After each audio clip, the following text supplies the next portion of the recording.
Exactly.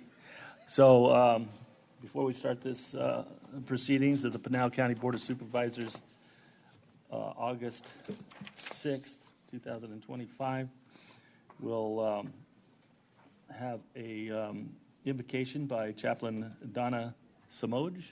Is that how you say it? Donna, you here? There you are. Please, I hope I didn't sabotage your name too bad. And then Supervisor McClure will lead us in the pledge.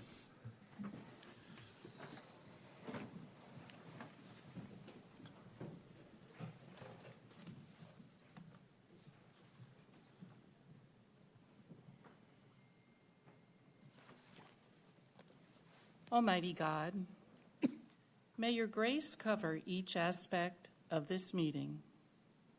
I pray that this be a safe place for people to express their opinions and a place where ideas matter more than titles. God, you are the builder of all things. Please lead, guide, and direct this meeting to have effective strategies generated, plans that are practical, sustainable, and easily implemented. May everyone be engaged and involved, and that all concerns be addressed. May each participant feel valued, and each individual be recognized for the skill sets and knowledge that they bring to the table. Guide everyone toward the best way to take action to accomplish the goals in a timely fashion. Amen. Please join me in the pledge. I pledge Allegiance to the flag of the United States of America and to the republic for which it stands, one nation, under God, indivisible, with liberty and justice for all. Thank you. Thank you, everyone. I'll now call this Board of Supervisors meeting to order.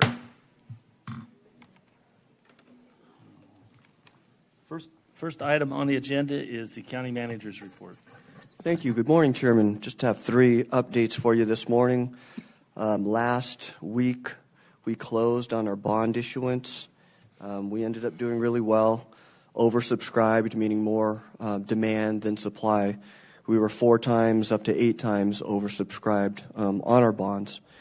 We estimated savings for net present value on our refunding, $2.7 million for some of our outstanding debt that we had, and then on the pension obligation liability, MPV of $13.8 million saved there.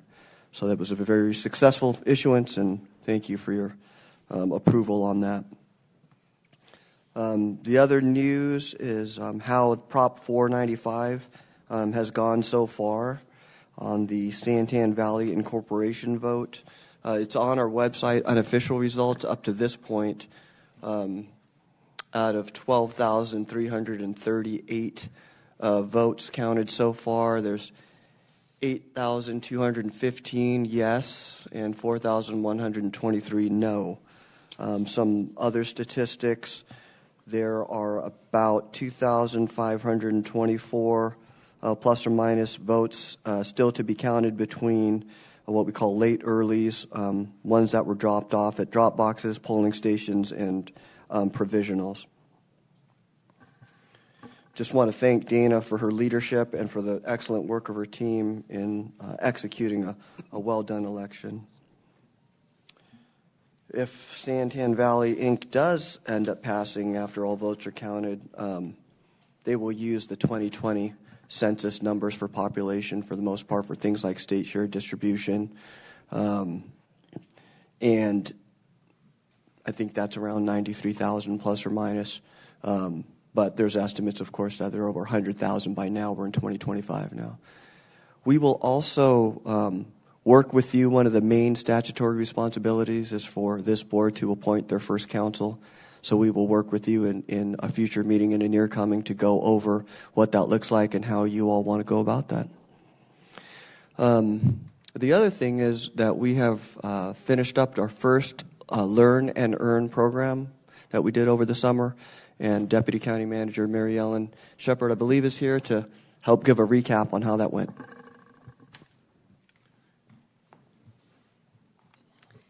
Thank you, Manager Liu, Chairman Miller, Vice Chairman McClure, members of the board, Mary Ellen Shepherd, Deputy County Manager.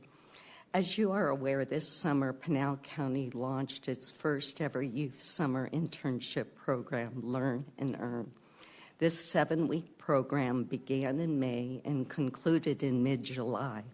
39 youth from around Pinal County and 15 departments partnered with County Human Resources to create a meaningful opportunity for young adults to be immersed in Pinal County government and learn necessary skills for employment and career success. The goals of the program were to inspire our youth to consider Pinal County government as a possible career choice, to expose them to career options available and the various pathways to achieve their career goals. Fridays were set aside for learning opportunities. So in addition to learning about government, the interns were provided a forum to learn about themselves and many of the soft skills essential for employment success. And finally, another primary goal for the program was to inspire our future leaders to be informed about their local government, its roles and responsibilities, so they are best positioned to meaningfully contribute to a vibrant community, no matter where their professional aspirations take them. I could brag all day about the efforts that HR, county departments, and many of the youth themselves put into this program to make it a success. And the comments would be very well deserved. 100% of the participants stated they would recommend the program to their friends. 100% of the participants said they would like to come back next summer. Suffice to say, the program represented some of the best of public service by demonstrating the power of commitment and collaboration. But rather than my going on and on, let me end my comments with a genuine thank you to you, the board, county management, and all those who helped make the program happen. And now let the voices and energy of the interns, as captured by our own Kevin Johnson, tell the rest of the story. Natasha?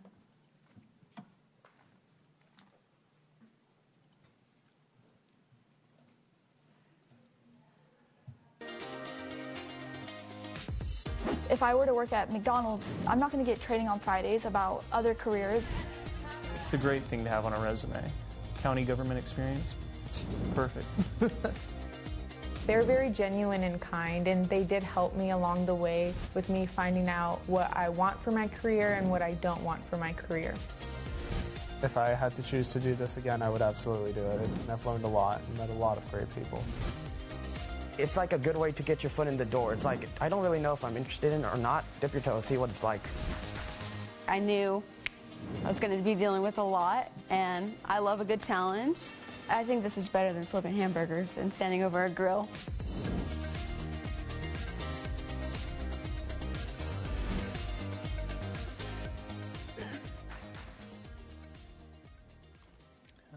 Thank you. Thank you, Mary Ellen. You know, I do have one question for you, Mr. Liu. Do we have a date that the Santan election will be canvassed? I think the 18th, if I remember right, Monday, August 18th. Is that? Yep. That sound right? Ms. Lewis. Okay. Yeah. I just thought that'll be the day that we know. Yep. Special Okay. session. Okay. Yeah. Thank you. Item number 2 is Supervisors update in districts. I'll start with Supervisor Surtee. Do you have any updates to your district? I do. One of them is not the norm, but the other one is something I usually talk about. Another woman got carried off the trail in Gold Canyon, and we all know not to go hiking in this, but usually it's people that are here visiting. So if you know of anybody visiting the area, tell them not to go. it just happened in one after another. There was people on Silly Mountain this morning up there hiking, so just don't go. The other thing, I just want to give a warning, being from the area that I have, we have a lot of elderly people, and I got a call out of the blue last week, and I guess it still exists, saying that I won Publishers Clearinghouse. But it was so convincing. And I said, oh, sure, okay. No, you really did. And they had my cell number, and they started texting me photos of winners. And we are not even going to give you a check. We're going to meet you at your house to take pictures. And then we will then go with you to the bank and deposit this check into the bank. And it was so convincing. Now, the accent was very strange. It wasn't from the Middle East. It was more like Philippines or somewhere. And then I knew that it wasn't true when they said they were calling about in Arizona. And the guy said he was from Canada.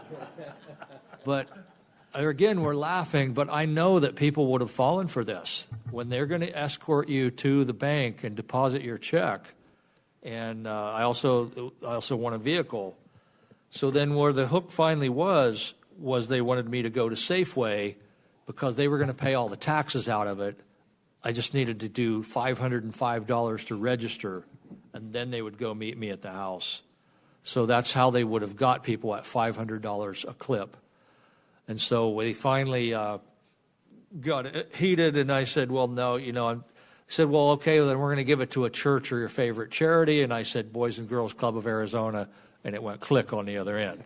So they knew that they weren't going to get me. But like I said, it was very convincing, and there is laughing and snickering. But to a lot of people that are single widows or widowers, they would have definitely, meet me at my house. How could they?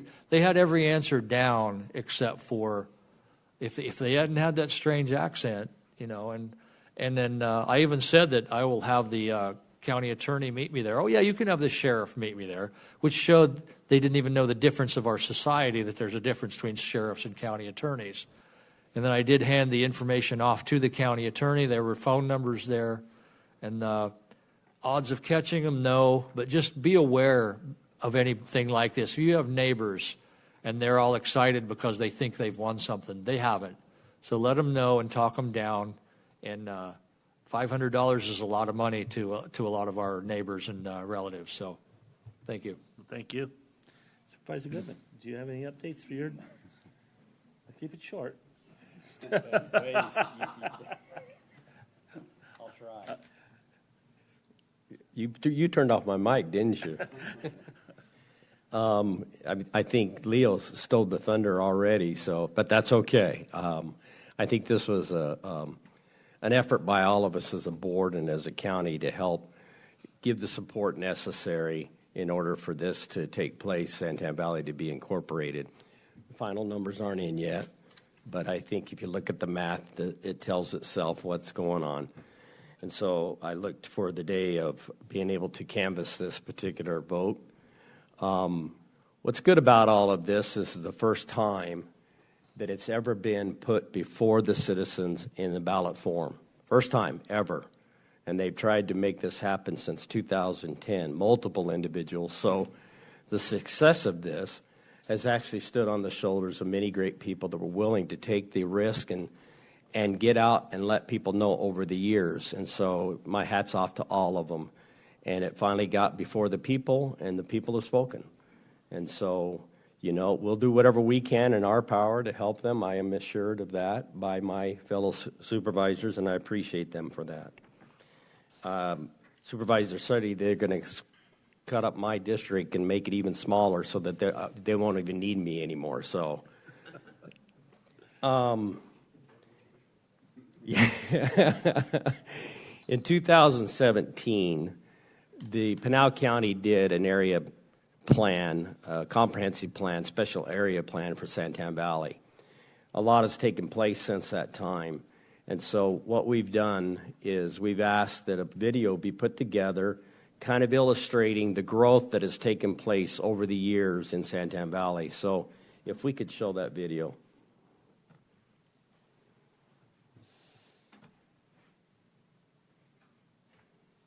Pinal County is predicted to be the fastest growing in Arizona, growing by 26% in the last 10 years, with a projected growth rate of 34% through 2034.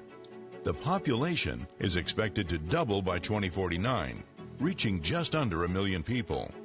Within Pinal County, Santan Valley holds the smallest geographical footprint with a substantial piece of the population, over 100,000 residents. Santan Valley continues to show tremendous growth potential, and in 2017, the Santan Valley Special Area Plan was formed. The county collaborated with community members, developers, local businesses, and more to create this plan. The community was seeing unprecedented growth in infrastructure challenges. The need for a comprehensive strategic plan was critical for the success of the area. We hope this supplemental material elicits a better understanding of our current environment and allows for more informed decision-making.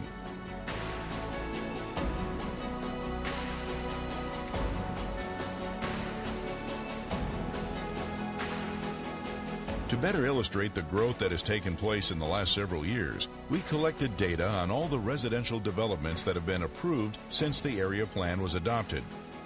We will break this out into single-family and multifamily developments.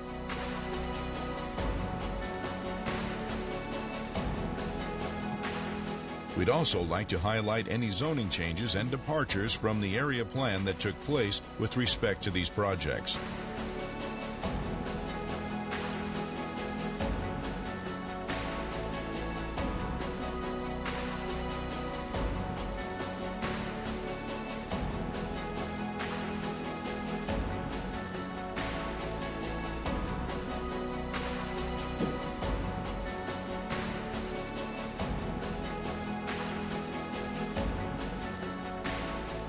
It's also critical to consider resident feedback over the years. Santan Valley residents within the boundaries of the Special Area Plan have been surveyed several times in the last 8 years. The consistent themes have been lack of amenities, retail, restaurants, parks, need for better roads, too much residential development, and a desire for local employment opportunities. You can see for yourself with these verbatim comments.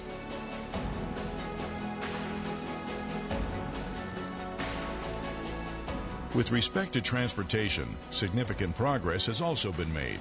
Over $200 million has been allocated for roads. This has made the area even more attractive for developers. Looking ahead, we have long-term plans for a regional parkway project, an initiative led by the county that would enhance connectivity and open the door to a greater influx of balanced development opportunities. The parkway is not only essential for regional mobility and economic growth, but also to support the thousands of homes already approved or under construction in nearby single-family residential communities. These future residents will need places to shop, dine, and access services. Yet today, there are notable gaps in retail and commercial availability. In 2022, Pinal County contracted with a consultant to analyze the current retail landscape. One of these findings was that retail in every category, including grocery, is underserved. As a result, we have over $1 billion of retail leakage annually from residents needing to travel outside of the community. It relies heavily on retail brick-and-mortar locations. Retail openings in 2022 exceeded closings for the first time since 2017, reflecting changing views about physical stores' power to drive sales. Keep in mind, commercial is not just large shopping centers. It's movie theaters, restaurants, recreational facilities, and places families can go to. Just recently, a development called Skyline Marketplace has developed in Santan Valley. These commercial locations were filled very quickly, and feedback from the community has been overwhelmingly positive. The Home Depot in this same lot has doubled their revenue expectations in their first year. In closing, by leveraging our strategic plan, listening to our community members, and understanding key changes that have occurred over the last several years, we welcome you to work with us in achieving our goal, a community where our residents can enjoy a high quality of life in a place where they can truly live, work, and play.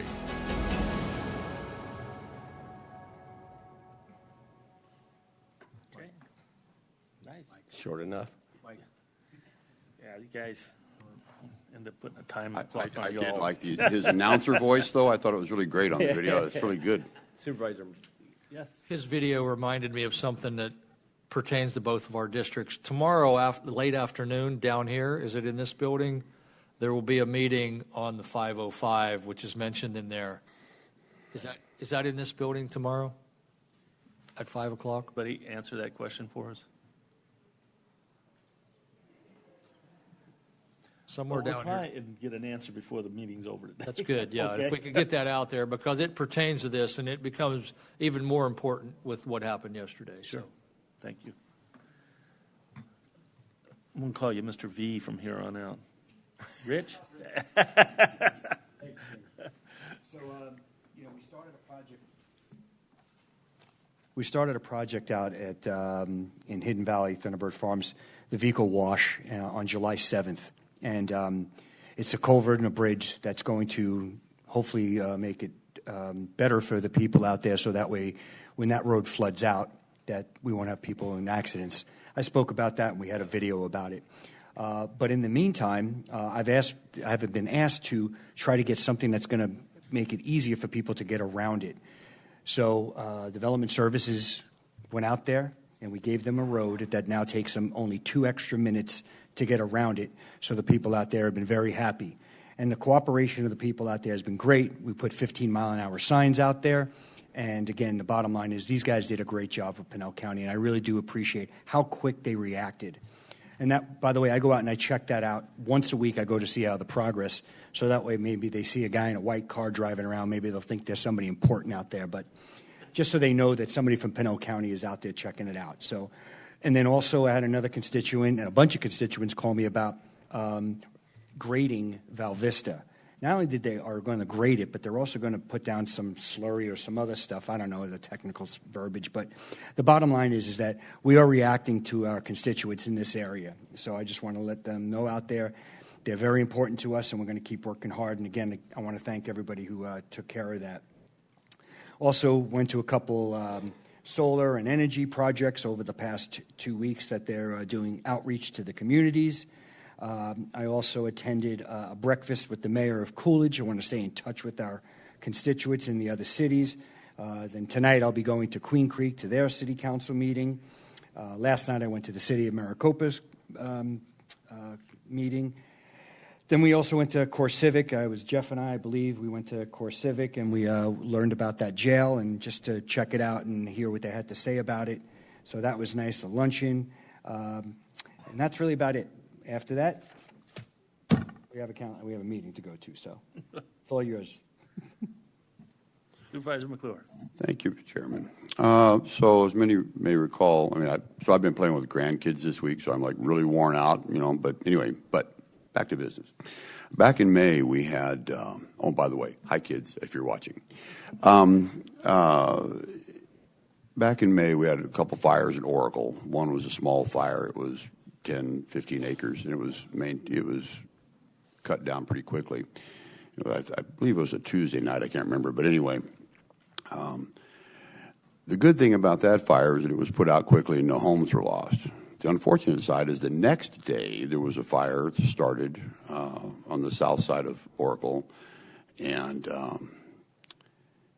it was a windy day, and it took out 5 homes very quickly. The fire started, and within 40 minutes, it was already down to the bottom of the hill. It had burned up 300 or 400 acres, and it went on to be 1,200 acres.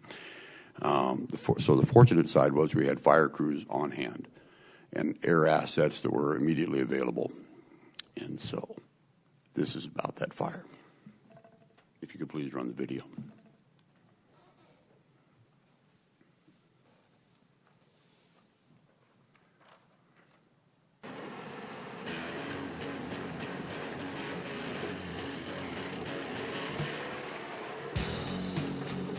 The Cody Loop project's going on because of the drainage that happens off that mountain. Would run down the sides of the road and take out people's driveways every monsoon season. Hopefully this takes care of everything because it puts everything underground. All the water that was on the road and put it in a pipe now. Every time it rained, we had to send a loader, a dump truck, a sweeper, and we had to get roads back into people's driveways. We saw the smoke, and within 7 minutes, it was coming up over the hill. We're out here on South Cody Loop today in Oracle, checking out the fire damage from the Cody fire. This was mostly a glass wall right here with big windows. This is a great room that we had, the living, kitchen, and dining area in here. I was sitting there and I was looking out my back windows, and the ground looked like it was moving. The rocks appeared to be moving, and then it was changing colors from orange to yellow to red. I said, wait a minute, let me go to that front door over there. Going to the front door and open that front door, and that first cropping of rocks you see right there, flames coming down. And you can see it's probably 100 feet, maybe a little bit more, but they're about 30 or 40 feet high. I'm telling you, I've never been up close to flames like that. There was no time to think about grabbing anything. The only time we had was get out and get in this van and get down that driveway, because it was that fast and moving that fast. I'm thinking we're going to find a way out of here, because on that loop, one of them was blocked by the fire. And the county is working on a drainage system in the middle of the road. So for the past number of weeks, the road has been blocked. There was no road. It was 20 or 25 feet wide and a few hundred feet long in the space they were working on, with no passage. Just a big hole in the ground. Monday before the Cody fire, there was another fire up here. Cedar Ridge fire, which is only, as a crow flies, half a mile, quarter mile from where the Cody fire started. Rob came up at, I think it was like 6 o'clock in the morning, and he used as much backfill as he had to complete a one-lane road at the bottom of the hill so that people could exit this area just in case something happened. He had a trench open to put pipe in, and he had to backfill it, so that was going to cost his company more money, more time. We backfilled everything, got at least one lane on Cody Loop in case that other fire kicked up and people could get in and out. Consequently, not knowing anything, that afternoon this other fire started and blew down this hill, and these people had the seconds to leave, as we've talked about, and if they had not had that one lane, they would have been caught up in the inferno. There were 5 of us that had total devastation, lost everything. It was a mad scramble. The sheriffs came up, fire crews started showing up, trying to get people out because it was at everybody's doorstep there. And if it hadn't been for that single lane road, many of these people in this area would not, none of these people would have been able to escape this area. The fire was south of his construction site, so it had closed the road down. That was the only way out, so you'd have to go through the fire to get out of there. There was a couple homes past where we were working that the only way out would have been through the fire, so very, very glad we decided to do what we did. We thank God because the supervisor on that crew had enough wherewithal to go ahead and open that road up. He even lost equipment in there, expensive $1 million worth of equipment he lost. I never thought I would be trying to outrun a fire and get equipment and guys into a safe location. So it was a little different. I had a great conversation with Rob, and I tell you what, he's a fine man, and he's concerned about the people here in this area. He's concerned about doing the best job capable on this drainage line that he's putting in, and he's concerned about not only the residents but also his team. And he had great foresight to go ahead and do that. And I am just proud to know him. It's not only me, my crew over there. We did it. It's not just me. I just run those guys around and keep them in line. So it's them as well. I'm glad everybody got out. I'm glad we got what we could out. And I'm glad all the homeowners, nobody lost their lives, lost some property, but I think everybody I've talked to, they're going to rebuild and keep going.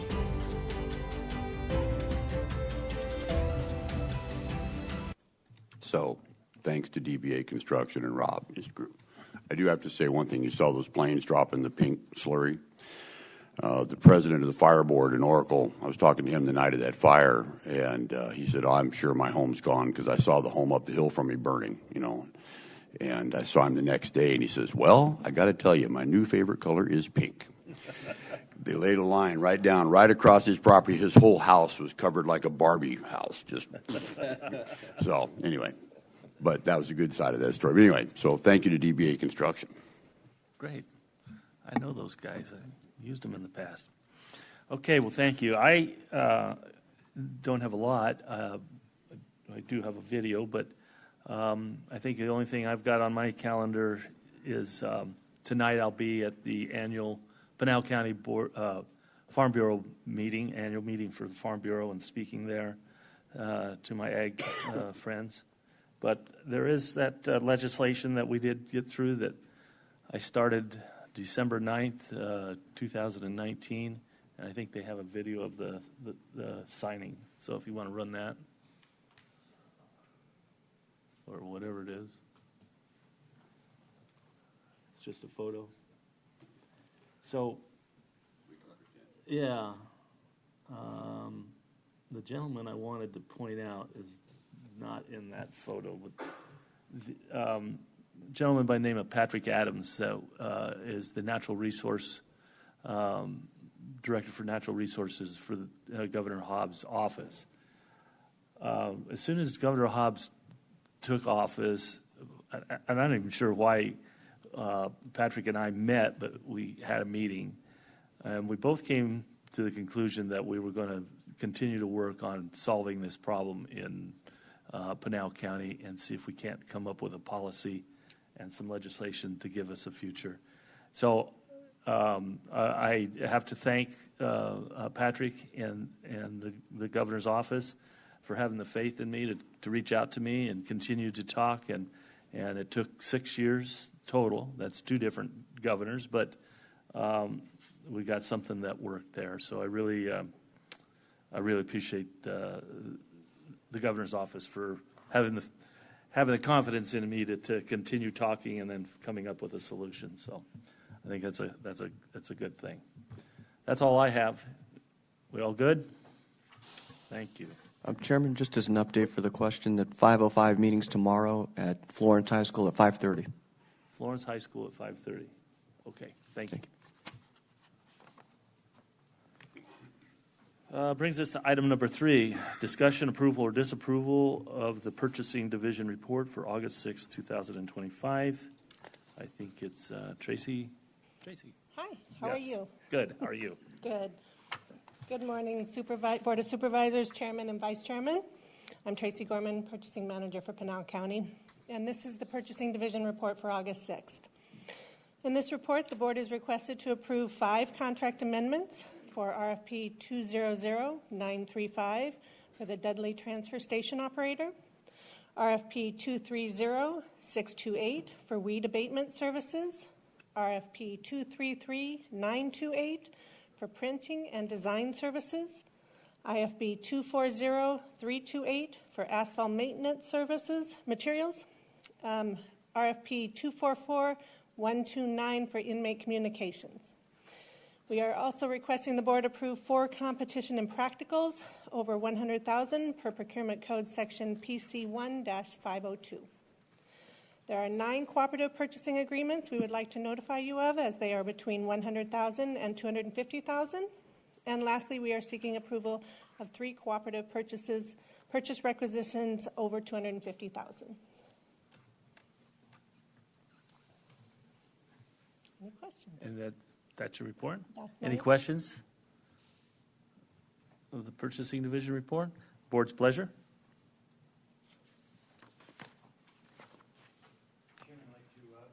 Got to remember to turn that on. I'd like to make a motion to approve the purchasing report as read. I have a motion. Do I have a second? Second. I have a motion and a second. All in favor signify by saying aye. Aye. Aye. Opposed, say nay. Ayes have it. Thank you. Thank you. Brings us to item number 4, the consent items. Slight change in verbiage here. All items indicated alphabetically below will be handled in a single vote as part of the consent agenda unless a board member, the county manager, or a member from the public objects at the time the agenda item is called. So I do have item C pulled. by Kennedy Ivy. And I had a note here that, Rich, did you want G pulled? G. Okay. Anybody else on the board have anything else they want pulled? County Manager's Office? From the public, anybody from the public want anything on the consent agenda pulled? Seeing none, so that's C and G. Do I have a motion? Mr. Chair, I move we approve consent items A through AK minus item C and item G. I have a motion. Do I have a second? Second. A motion and a second. All in favor signify by saying aye. Aye. Aye. Aye. Opposed say nay. Ayes have it. Thank you. Okay. So item C. Do I have somebody that wants to talk to us on item C? Yeah, Kennedy. Good morning, Chairman, members of Yes. the board. I'm Kennedy Ivy from San Manuel. And with this one, I just want to urge you guys to approve this. This is going to be a really good benefit for our community and the tri-community in general. I also wanted to just take a quick moment and say thank you to the Pinal County staff. A lot of people in our area think that we're forgotten. Those of us who are paying attention absolutely know that we're not. And the staff here steps up every single time we call them and we need something. And that's often a testament to good management and good leadership. And I know that I can speak for Supervisor McClure that he does a fantastic job. So I just want to say thank you to you guys every single time. You are above and beyond. So Very good. thank you very much. Okay, thank you. Do I have a motion on item C? Oh, with that, I mean, I've got to say, Mr. Chair, I move that we approve item C. I have a motion. Do I have a second? Second. A motion and a second. All in favor signify by saying aye. Aye. Aye. Opposed say nay. Ayes have it. Thank you. Brings us to item G. Mr. Rich. So I have to appoint and for my Transportation Advisory Committee, and I got to tell you, the person that I picked for this, I don't want to call it a rap sheet, but if I had to put it all on paper, it'd probably be 40, 50 pages of stuff that this woman has done over the past, well, I've known her for roughly 15, 18. I've been in Maricopa 20 years. She's a lifer in Maricopa. And I got to tell you something, when it comes to transportation, when it came to the 347, when it comes to anywhere in this county, she has been involved. She's got, people all over the place that she just works with and just has to hear what they have to say. And again, she was huge on the 347, getting us funding for the 5-year plan. So again, I can go on for hours about Tina Dugan, who I am pointing to the Transportation Advisory Committee. And I just want to thank her for accepting it, and second of all, for, again, the hard work she does for everybody, not just Maricopa. She does it for all of Pinal County. And knowing her, it's Maricopa County, Pima County, and every other county in this state that she just works super hard for because she cares. And I am honored to have her put onto the Transportation Advisory Committee. Tina Dugan, thank you.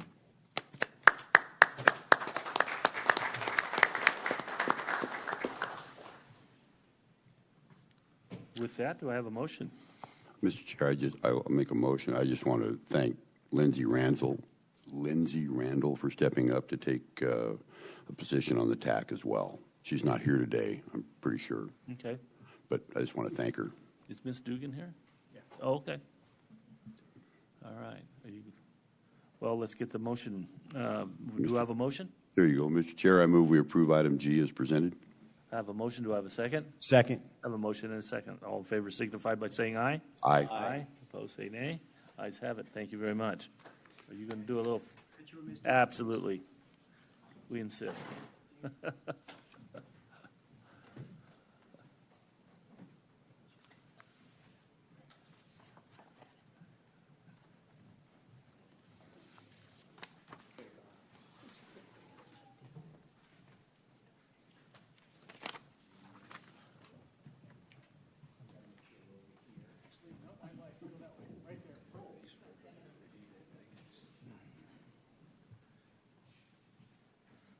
don't want us photobombing.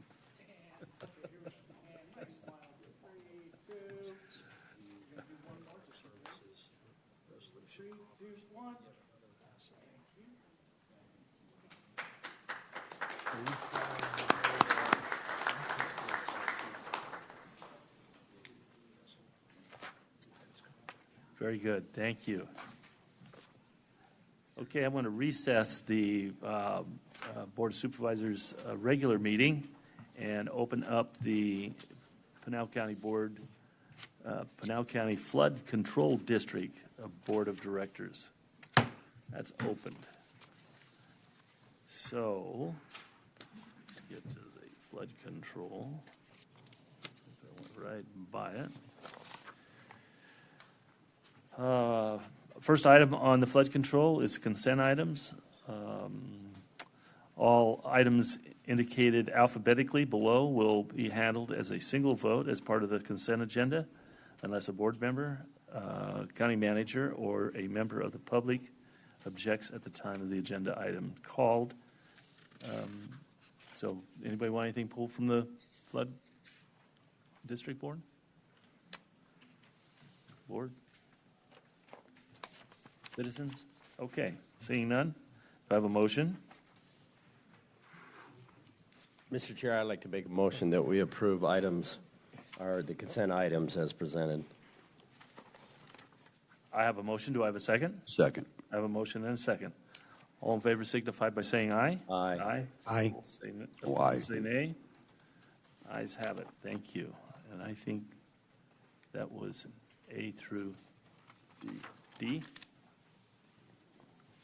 So I'm closing the Pinal County Flood District meeting and opening up the Pinal County Library District Board meeting agenda.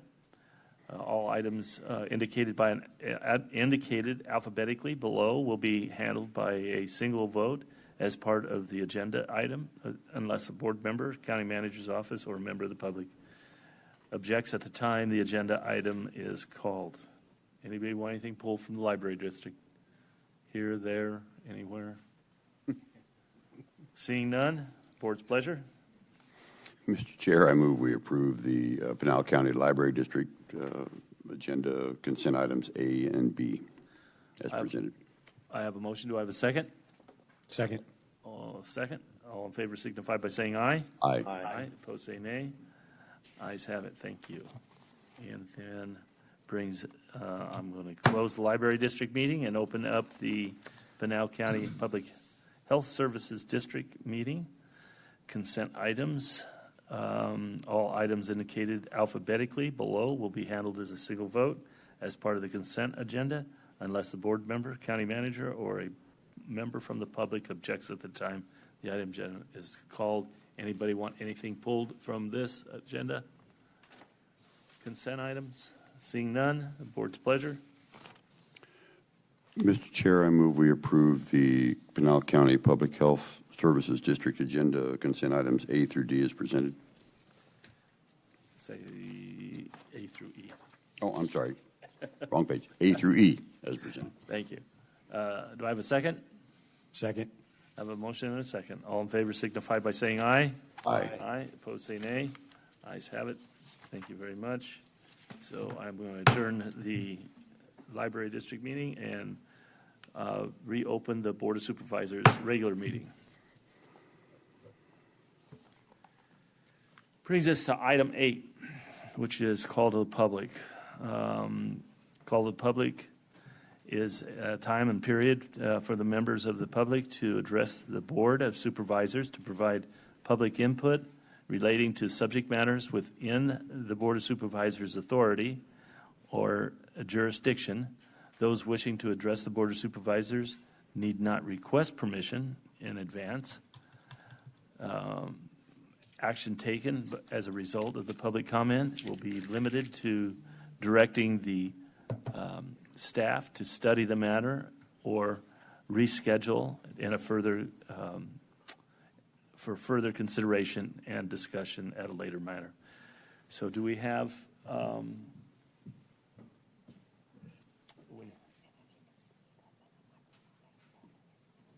got it. Is it Kirk Filer? I'm sorry, I guess I'm not getting close enough to this microphone. I apologize. That was close. Well, Chairman, please give it to me. Tell you how to say it. All right, Chairman, Vice Chair, members of the board. My name is Kirk Filer.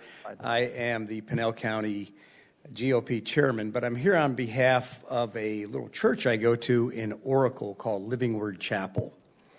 Our church does some fantastic work, not just for the community of Oracle, but the communities in the Copper Corridor from all the way from San Manuel to Kearney, and then west to Saddlebrook Ranch, Eagle Crest Ranch, and Saddlebrook, and all the way to the homes by Parklink Drive. For example, during the Cody fire, we actually housed some people. We put them up in hotels and helped them get food and clothes after their houses burnt down. We've helped people overcome addictions. We've helped them find employment, overcome homelessness. The list goes on, but I'm not here to brag about my church. I'm here to get ahead of an item that will appear on your agenda in a few weeks. We've asked the county permission to put up a sign. It's a relatively small sign. It does light a little bit. It's a dark sign. And there's two words that you see when it's lit up in a silhouette. The rest of it's a dark brown that blends in with the community.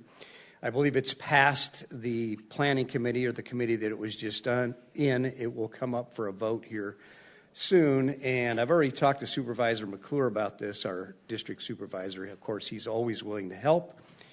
My ask is that when it does come up for a vote, that the board approves it without any stipulations, because since it does light, we would like to keep it lit at night and not just during the day. So that is my simple ask.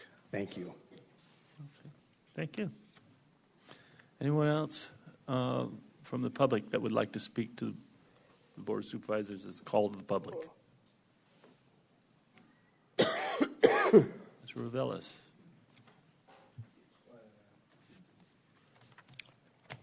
Roberto Revelis, resident of Gold Canyon.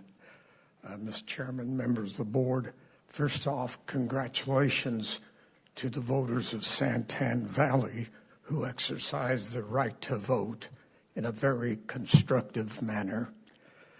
Also, Mr. Chairman, today is the 60th anniversary of the signing of the Voting Rights Act that outlawed racial discrimination against citizens seeking to exercise the right to vote, a right that ensures that each vote does in fact count.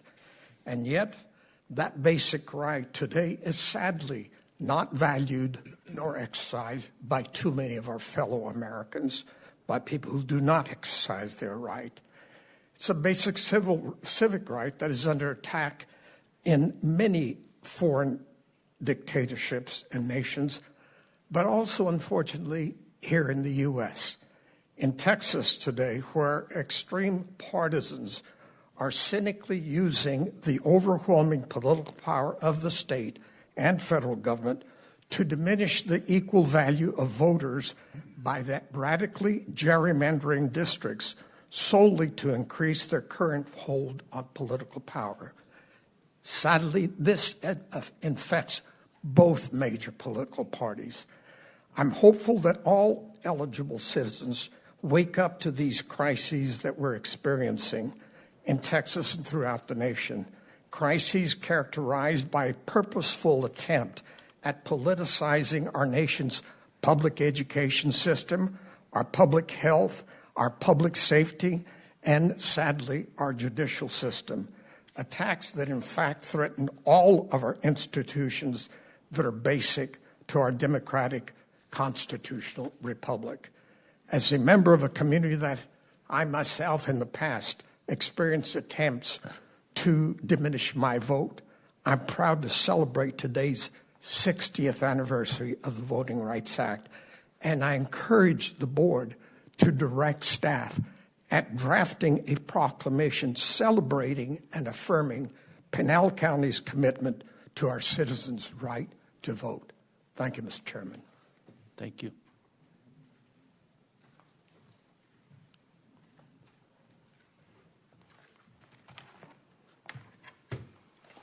Good morning, members of the board, Chairman Miller. Congrats on your water bill getting passed. I think it's a fantastic thing for the citizens of Pinal County and the state of Arizona, and I know you put a lot of hard work into that, so congratulations on your efforts. I'm here today, Pinal County Assessor, just to remind everybody that the 1st of September is the cutoff date for people getting their senior fees exemption for their property taxes. With the exemption basically freezes your property values for 3 years, and it's renewable. And to find out if you're eligible for this, if you're a senior, you can go online, obviously, and it'll give you the qualifications, or you can call our office and see if you're eligible. And we want everybody to apply who is deserving in the county, because they're in the law. Second thing I want to just bring to your attention, we had an employee, Hector Madrid, who was our chief appraiser here, and he was a 39-year veteran of the assessor's office. He started when Evan Meacham was governor and Ronald Reagan was president, if you can imagine. And 39 years, he started at the very lowest level and made his way up all the chief appraiser. He didn't want a fanfare, he didn't want a picture, he didn't want to do anything on the way out the door, but he's the kind of exemplary employee that Mary Ellen was talking about a little bit earlier, that we want to have in Pinal County. He's just somebody who sticks to the nose to the grindstone. He would get here every day at 6 a.m. Didn't have to, but he would be here and led our appraisal team for all those years. He was the chief appraiser for about 11 years. So thank you to Hector Madrid for serving Pinal County and the citizens as well as he did. I will miss him personally, and professionally we lose a lot of institutional knowledge, but we will carry on.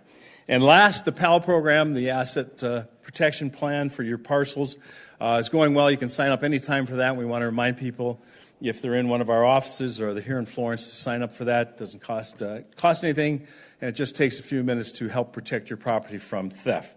So with that, I want to thank the Board of Supervisors. Appreciate it, and September 1st is the deadline. And thank you for the new hat, Mr. Surdy. Okay, thank you. Anyone else from the public to address the board at the call to the public? Okay, seeing none, I'll move on to item number 9. I believe I have 17 public hearings today. So I wonder if I counted that correctly, but anyway, a lot. And we'll, so I hope everybody brought their patience with them today, and we'll take it in order, I think, as it's listed. So just be respectful of everybody as we move through with this today, and we'll get through it as best we can. So item number 9 is a public hearing and a discussion, approval or disapproval of a request by the Justice Court, Pinal County's, to repeal and replace an ordinance number 050615-JCFS, Pinal County. Presenter is Sean Babu. Is Sean here? Or somebody from the court to present? Chairman, we're going to check the other rooms to make sure that staff is not in the overflow or the Ironwood room. Okay. Is there? Okay.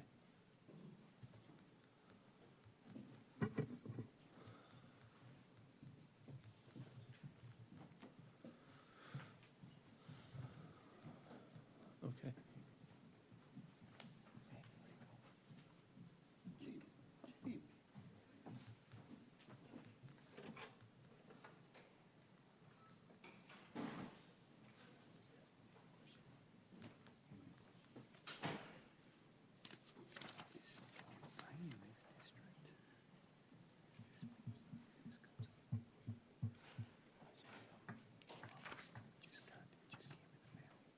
No one here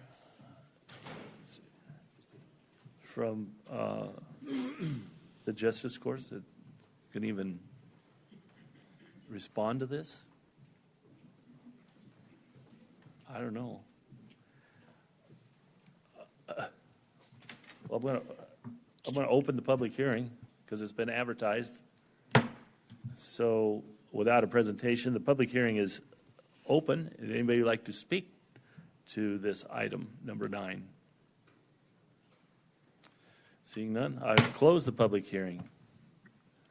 Board's pleasure. Mr. Chair, I would move that we would continue this item to date certain. Is our next meeting the 13th? 8/13? Now, That's okay, it. let me- Oh, okay. Well, then 2 weeks. Yes. 14 The to 27th. 27th. August. 27. Yes. Mr. Chair, I move that we continue this item and to August 27th. Is Just is there kind of a date issue? legal or technical question. I've closed the public hearing. If we continue it, that's true. Should we re-amend? Should I not have closed the public hearing? Chair, I'm sorry, excuse me, Chairman. So we're reading emails now. Is there any way that we can come back to this item after lunch? That's when the court staff would be available. They are requesting that. I'm okay with that. So, Mr. Chair, I would withdraw my motion. Okay. Thank you. Well, I'm going to just not take action on item number 9. Correct. Okay. So we're not taking that. We'll move to item number 10. Discussion, approval, or disapproval of a resolution number 080625-RD25-006, accepting an establishment of Hughes Street location. Good morning, Chairman, members of the board. Celeste Garza, Deputy Public Works Director, on behalf of Chris Wanamaker, our county engineer. This item before you, the establishment of Hughes Street, is in the Randolph community. It's the furthest east alignment that we improved over the course of the last year with some of our road improvements. We had some issues with a survey plat that was done from 1923, so it's 100 years old. So this 3 feet will clean up some of that survey information. So this establishment is to maintain 3 feet in addition to the right-of-way that we have on Hughes Street. So I'm welcome to answer any questions. Any questions you might have. by the board? So we're better at measuring now? I think cleaning up is the key word there. So that's great. Okay, let me open the public hearing. Anybody want to speak to this item? Seeing none, I'm going to close the public hearing. Item number 10, board's pleasure. Mr. Chair, I move we approve item 10 as presented. I have a motion. Do I have a second? Second. I have a motion and a second. All in favor signify by saying aye. Aye. Opposed, say nay. Ayes have it. Item number 11 is a public hearing, discussion, approval, or disapproval of Resolution 080625-RD25-012. A resolution ordering the abandonment of an existing or portion of Sweetwater Road. There's Mr. Ortiz. Yeah, good morning, board. Name, Joe Ortiz, Pinal County Development Services Managing Director. Before I get started, I just want a quick announcement that put it on record that there was a presentation that was given to the clerk. So she does have that. Okay. So another correction here on the presentation itself. The first bullet, it is not in North Pinal County, and that is the wrong section. It is Central Pinal County, and the section is Section 8, T5 South, Range 10 East. Specifically, it's a road segment that is south of Florence that used to tie into Florence Calvin, the existing alignment of Florence Calvin. And the detail on this is trying to get some clarity and take away a cloud that's on this road that was maintained way back when. When I say way back when, I'm talking about the 1922 era. We did maintain it up to approximately the early 90s, but in that point in time, it was discovered that there technically was no real right-of-way there, but there was a cloud because we did maintain it that potentially, that there may be an issue with titles as they do their research. So this is an attempt to hopefully get clarity to those individuals that abut this roadway. There is private roads, so we're trying to make it a little easier on those folks whenever they do their title reports. So we did our research. We went through board-initiated requests for abandonment with support of the citizens out there. Sweetwater Road itself, the alignment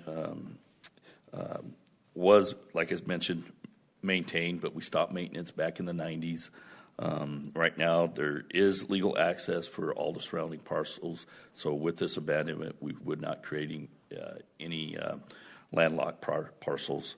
And there is physical access as well. So all the surrounding utilities were notified, and there are no issues with abandonment as far as its concerns with utilities. And that's the segment highlighted or hatched in that purplish color there.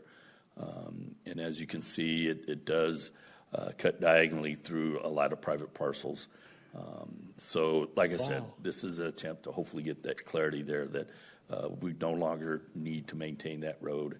And if there was any rights to right-of-way, we are extinguishing those. May I just say, Mr. Chair, Mr. Ortiz? Sure.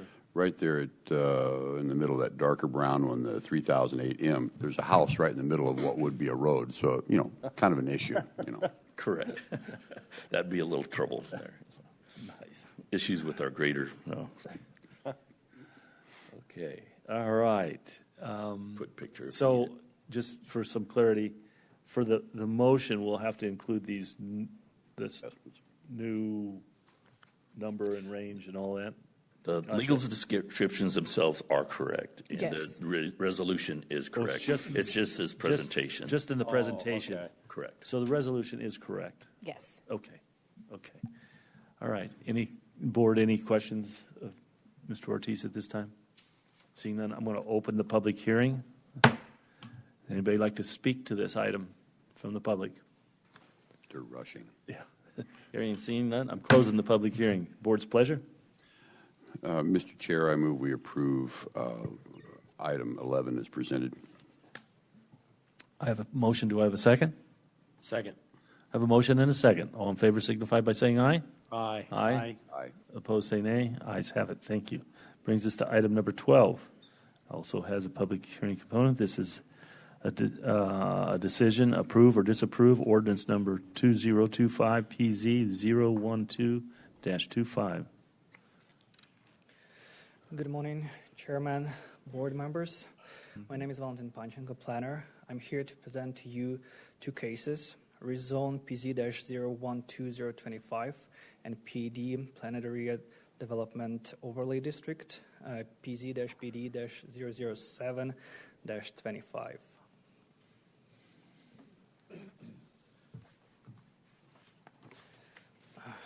This is request to approve the rezone and associated PD overlay with from general rural to industrial zoning district on about 350 acres, and overlay district for proposed development standards for thermal gas-fired generation and battery energy storage system on 10 acres parcel located south of Selma Highway and north of I-8 and 1.5 miles south of the city of Casa Grande in unincorporated Pinal County.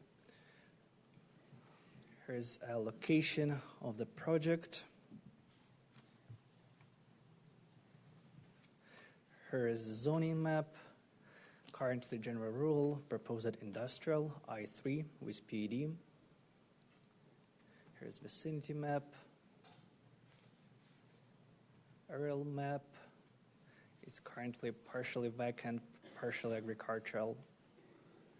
Here's a view for the project site from the south, from I-8 and from Greeny Wash to the south of the project. And here is a view from the front, which will be the eastern part of the property, from the east to the project site. Here's the notice signs. So the property was originally zoned as GR since 1962. It was historically a mix of, surrounding area is a mix of rural lifestyle and suburban residential uses. In 2024, there was approved major comprehensive plan amendment for this area. It was changed from moderate low density residential to general public facility services. A new comprehensive land use designation is fully aligned with the proposed use under these cases. The property is currently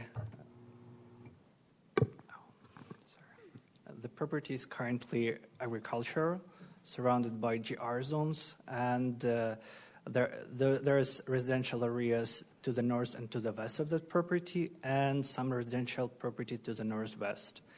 There are also undeveloped CR2 residential land across the Midway Road to the east, and there are Greeny Wash defines the southern boundary of the project itself. Here's a conceptual plan for the property. As you can see, majority of the south part is undisturbed area. There is Greeny Wash to the south. There will be no buffer to the Greeny Wash because area will be undefined, and in case there will be future proposal for some development in that area, we have stipulation that the owner will need to come to the county to ask permits or some amendment to PD overlay zone to this area in order to get some approval for developing those areas without buffer. Basically, they will ask for the buffer. And we have the development that's located to the north of that project area. PD overlay district basically restricts uses to 4 main related to the project. It's power plant and accessory offices. It's a battery energy storage system. It's electric substation, and fire district station on the property. There's no additional restrictions for I3 zone regarding to other development standards. Regarding to landscape standards, applicant is providing 7-foot tall precast concrete sound wall, and that will be installed along the frontage eastern part. And there are also, after discussion with the community members during neighborhood meeting, applicant is willing to provide 200-foot landscape buffer to the north that's adjacent to the residential areas. Here's an enlarged plan, and you can see green. In green, there is a 200 feet landscape buffer and screen wall to the east. Here, screen wall in green and other security wall in purple. So in general, there is no modification to existing I3 development standard except reducing the land uses and limiting it to just gas power plant, fire station, and related uses. The proposed use is fully aligned with general public facility service land use designation that was previously approved last year by the board. The county engineering supports the abandonment of Carbanza Road right-of-way, which is crossing the site almost in the middle of that project site from the west to the east. It's not developed, and county engineer is support to abandon that right-of-way. It's also included in stipulations. Proposed use is fully compatible with surrounding area and other projects that applied for rezone and PED in that area, and they are providing reasonable landscape buffers and wall screening for this project. At that time, staff has received 12 letters of support that was related to previous major comp plan amendment from last year, PZPA 00824, and no opposition letters to this case from the members of the public. Previously, those 2 cases was recommended with recommendation of approval to the board by Planning and Zoning Commission. and rezone case has 1 stipulation and PD case has 12 stipulation. And if board has any questions to the staff, I'm willing to answer. Also, we have a applicant present here, and he has extensive presentation as well, and I didn't want to include a lot of that information so you won't hear it twice. Okay, thank you. All right, any questions? Yes, Chairman Staff? Miller. Do we want to hear from the applicant first, or do you want me to ask all my questions? Well, applicant will be next, and then after both presentations, then I'll open the public hearing, but we can ask questions after the applicant's presentation. Okay. So if the applicant, and no questions for staff? Okay. If the applicant will come up. Your name? Thank you, Valentin. Thank you, Chair and Board. My name is Alex Hayes, 2525 East Arizona Biltmore Circle. I do have a slightly revised presentation. I'm under strict instructions to say I've delivered the final presentation to the clerk of the board. Did I get that right? Thank you, Natasha. Happy to be back with you to discuss Project Bella here on behalf of Seguro Energy Partners. With me today is Mark Thompson, who's a principal with Seguro, as well as a number of members of our team who are all available to answer any questions you have. This board will probably recall Project Bella from the 2024 Major Comprehensive Plan Amendment cycle. We were grateful for the board's approval for Project Bella's requested land use designation change from moderate low-density residential to general public facilities and services, which is the land use designation that will accommodate this proposed development and ultimately our request today, which is to rezone the property from general rural to I-3 with a PAD overlay. And I think you probably know that the county requires separate processes for the Major Comprehensive Plan Amendment and the rezone. So that's really the only reason we're back before you today for this approval. It's the same project that was before you last October, and we'll look forward to discussing that this morning. So I think briefly we'll just take a quick step back and discuss why Project Bella is needed. And I won't belabor this because I think the 5 members of this board are in as good a position as any to understand and appreciate the growth that's occurred in Pinal County recently and the planned growth that's coming. And new residents in some of these population centers that are some of the fastest growing municipalities in the country. The new employment growth we're seeing in manufacturing and industrial along the I-10 corridor and now the I-8 corridor. And that growth is good, but it does have an impact on the electric grid, our power capacity, and our ability to provide reliable power. And so you look at recent years, and you'll see that the electricity demand is increasing. And at the same time, you have planned retirement of coal generation, which is a good thing. But when you have that increased demand coupled with some declines in supply of existing generation, it's going to have an impact on our ability to provide reliable power. You look at that chart on the right, you can see in recent years we've dipped below the target reserve margin. The reserve margin is the amount of capacity you want kind of as a buffer between above peak capacity, so you're not having any issues such as when you get below a target reserve margin, you run in the risk of having blackouts, like the kind of thing you see in California and in some places, or in sometimes Texas. And last time I checked, California is not the model that we want to follow for Arizona or Pinal County. So how do we avoid that? And you avoid it with projects like Project Bella, which bring on additional resource adequacy and reliability capacity, new generation and new capacity to meet the needs of our residents and our employers. And I think that's why you have support for and interest in this project from the local utilities in ED3 and ED4, as well as SRP, which has service territory in Pinal County. And Project Bella is actually in advanced discussions with ED4 and SRP on a power purchase agreement to deliver the capacity from this project. Project Bella really is 2 projects in one. This has natural gas thermal generation and grid charge battery energy storage. That first component, the natural gas generation, is in the form of 10 GE LM6000 natural gas turbines. Has a resource capacity of 480 megawatts.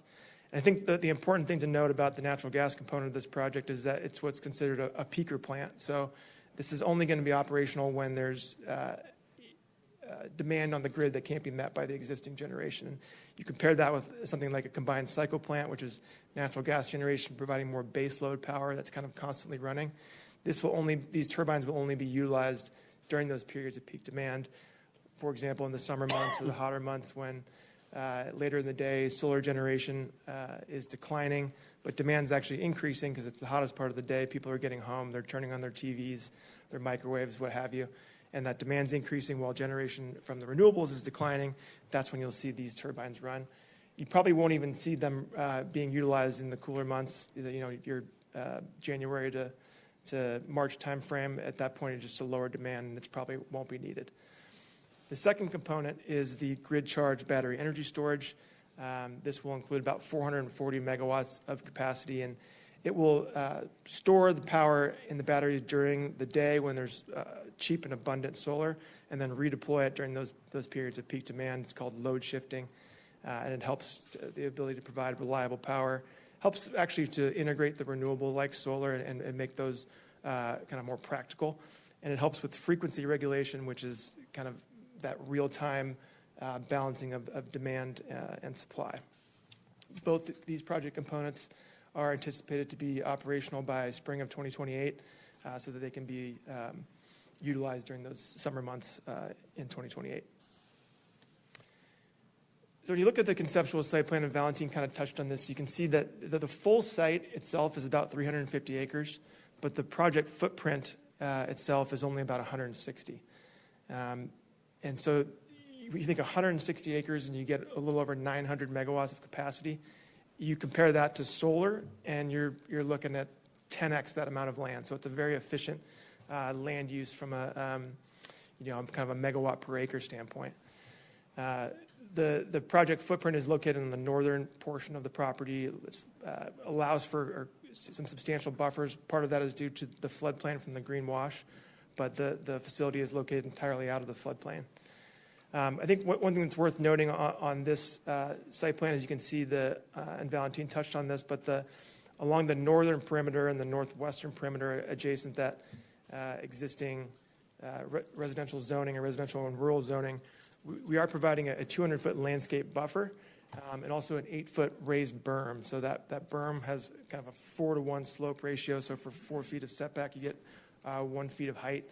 So the full berm itself would be about 68 feet wide, but would have 8 feet of height to provide visual and sound screening with that kind of, and maintain a little bit of a natural aesthetic.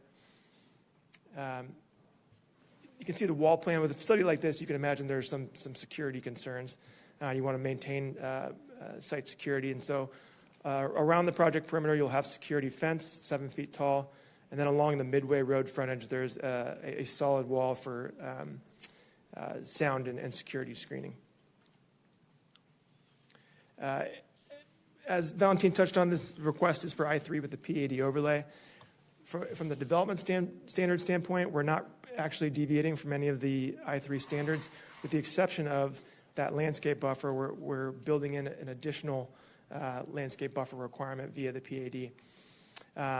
And then for permitted uses, this site will be limited to, via the PAD, essentially exactly the project that we're proposing here today. So the permitted uses will only be power plants and related offices, the battery energy storage, an electric substation, and then a fire district station, which and their accessory uses, which I'll touch on more in a little moment.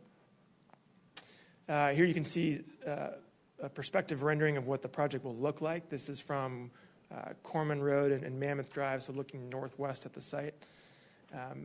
You can see on the left side of this image, those power lines, those are existing 500 kV transmission lines. At the center of the site, you can kind of see that's primarily the switchyard you can see there. And then here's the perspective from the interstate. Again, kind of highlights the proximity of this site to the interstate. And you can also see that regional transmission line that cuts through the center of that image that, again, is existing. And so, why this location? Project Bella has looked around at potential options for this location or for this project. And when you kind of consider and appreciate the necessity for this project and the value that it's going to bring, I think you'd be hard-pressed to find a site that is better suited or more appropriate for this use. In large part, that's due to the existing infrastructure that crosses the site. You have that 500 kV line that you just saw in those perspective renders, and the existing natural gas pipeline. So that natural gas pipeline will provide all the gas for the thermal generation, and then all the interconnection for the batteries and the generation are going to occur entirely on site. So no need to encumber any additional land, no need for new infrastructure. All of that occurs on site. So it's a very efficient use of land and regional energy infrastructure. And it's also very compatible with the surrounding area in terms of its proximity to existing residential. The nearest residents to the east are almost a mile away, 4,200 feet away. And actually, Seguro has control over that intervening land between the residences and the project site. So that always has the ability to be maintained as a buffer. And then there are a handful of existing homes to the northwest of the site, and those are about 2,300 feet away from the generators. But you compare a project like this or Project Bella to existing natural gas generation facilities, and you'll see that from a density standpoint around it, it's actually far less dense or far less proximate to existing residential than other similar facilities. 0 homes within 1,000 feet, only 58 residences within a mile. And then lastly, it's also located within the Casa Grande planning area, and this really does align with their ultimate planning goals for the I-8 corridor to be an employment and an industrial corridor. It's about 5 miles to the west of their South Industrial Annexation area, which they just annexed, and this area will be anticipated to be annexed once utilities become available.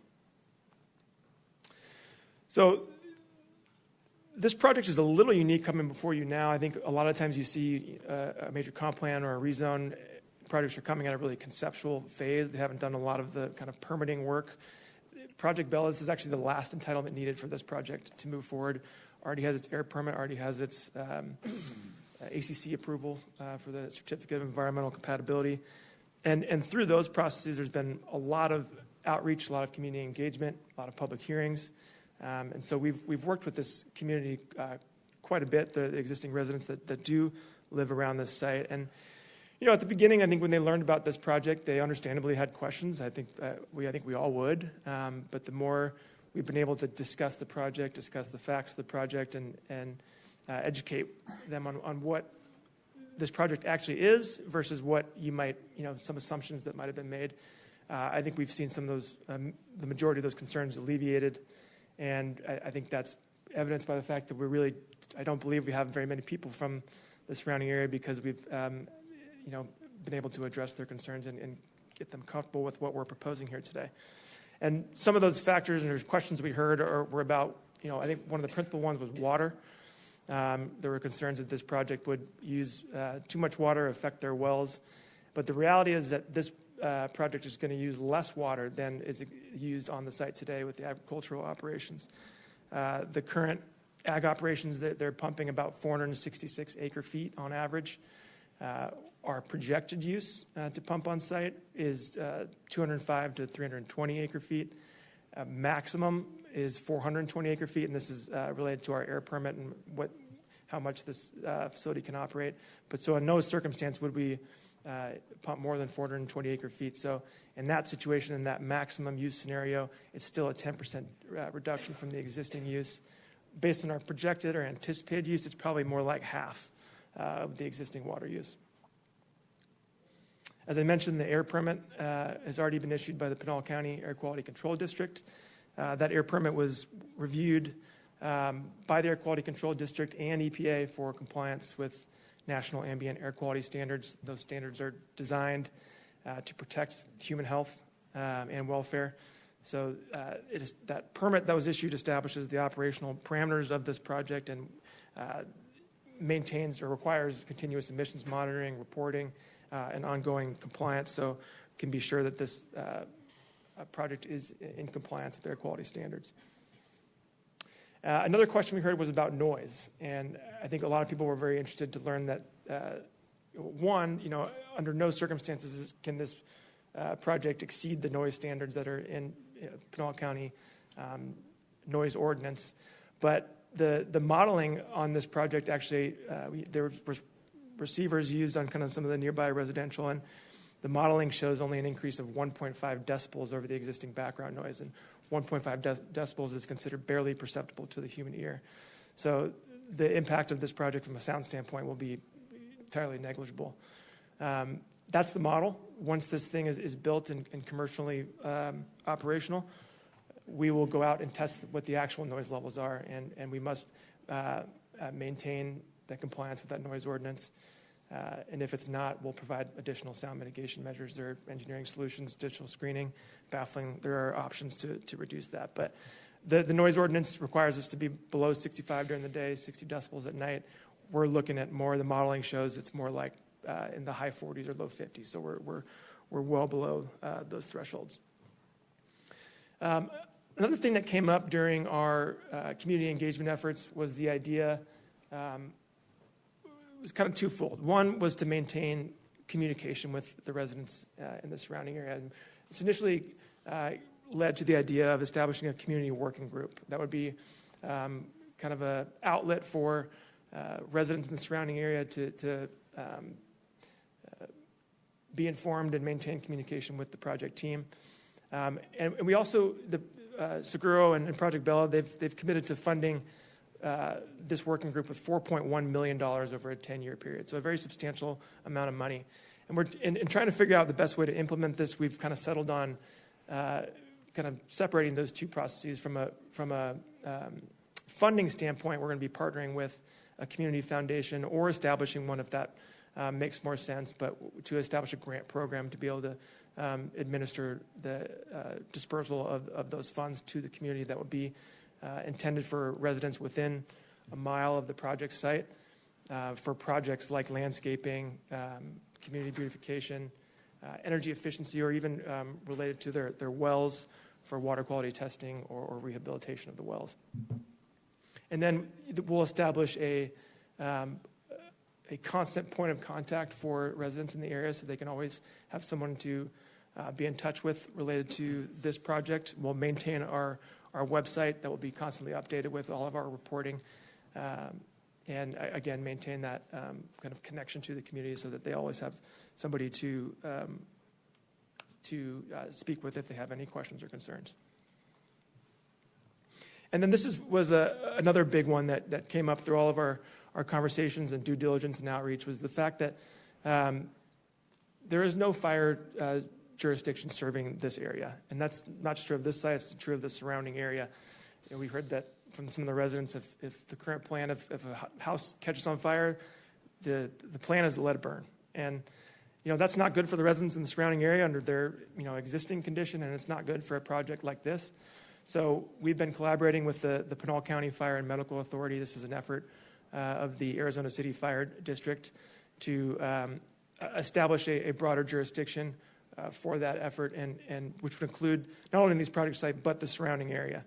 So, one of the hurdles to getting that Fire and Medical Authority established was initial funding, and so Project Bella has agreed to provide initial seed funding of $2.3 million to help get that off the ground, and then ongoing $250,000 a year for a period of 20 years, which would increase every year by 2.5%.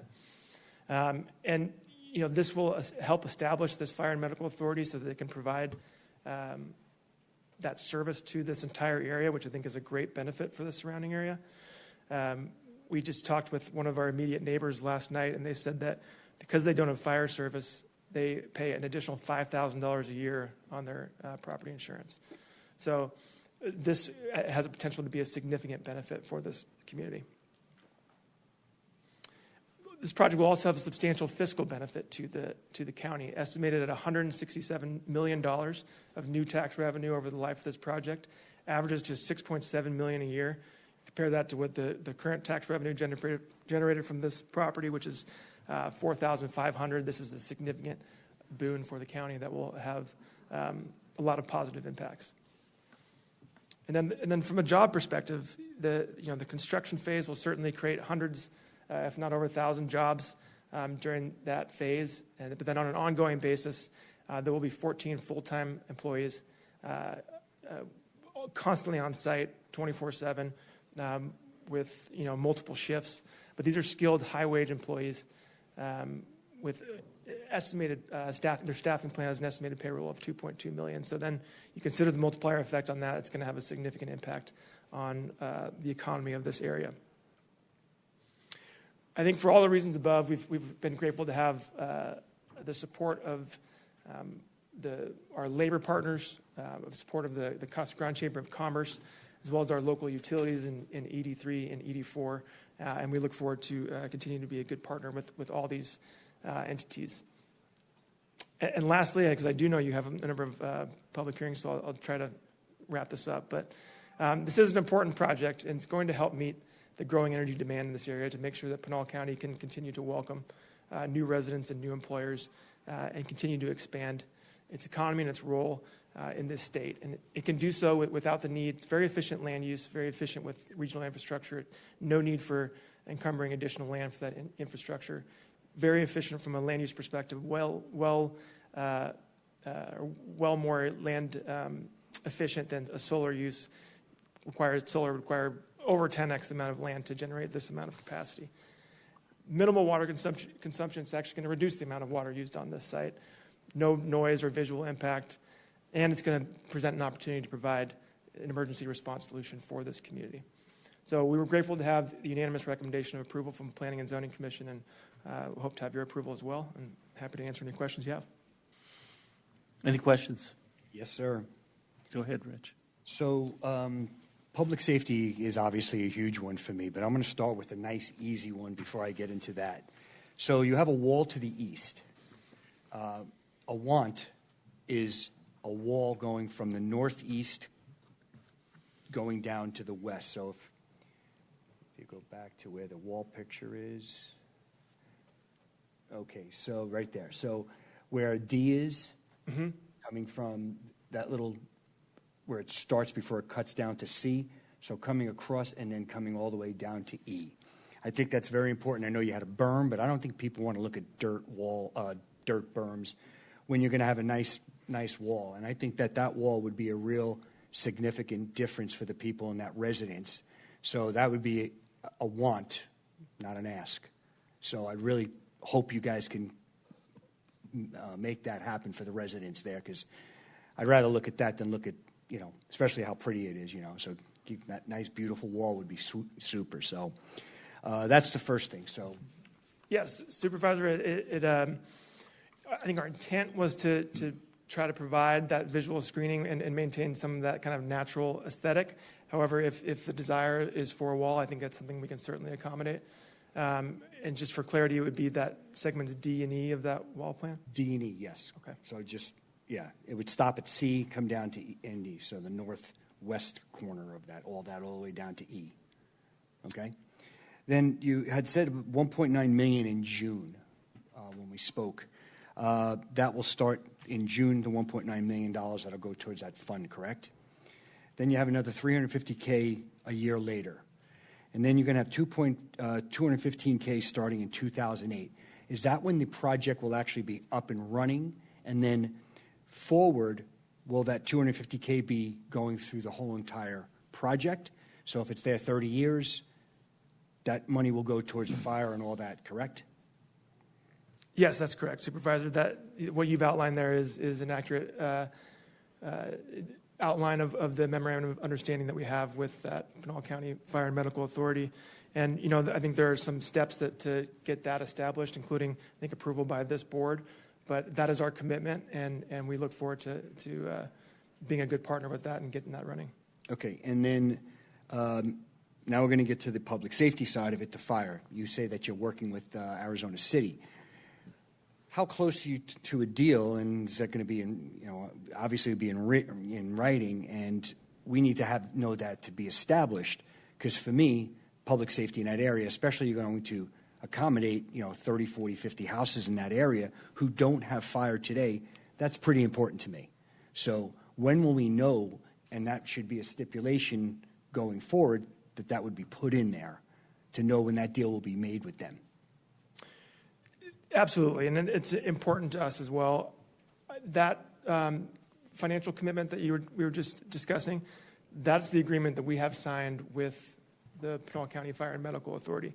Now, so that's our commitment, that's our agreement. We have already, signed the dotted line there.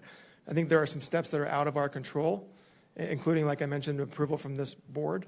And so I think we're willing to do whatever it takes, however we can be helpful to get that approved. If it's not, we have been in contact and coordination with the city of Casa Grande for contract fire service. So under no circumstance would this project become operational without fire service. But our desire and our goal is to support the Pinal County Fire and Medical Authority and get that running, because that is what's going to benefit the surrounding community. Contracting with Casa Grande is only going to benefit our site. So we're going to do whatever we can to be a good partner for the surrounding area as well. All right, and again, the water is an issue. I've heard it numerous times that roughly half the amount of water.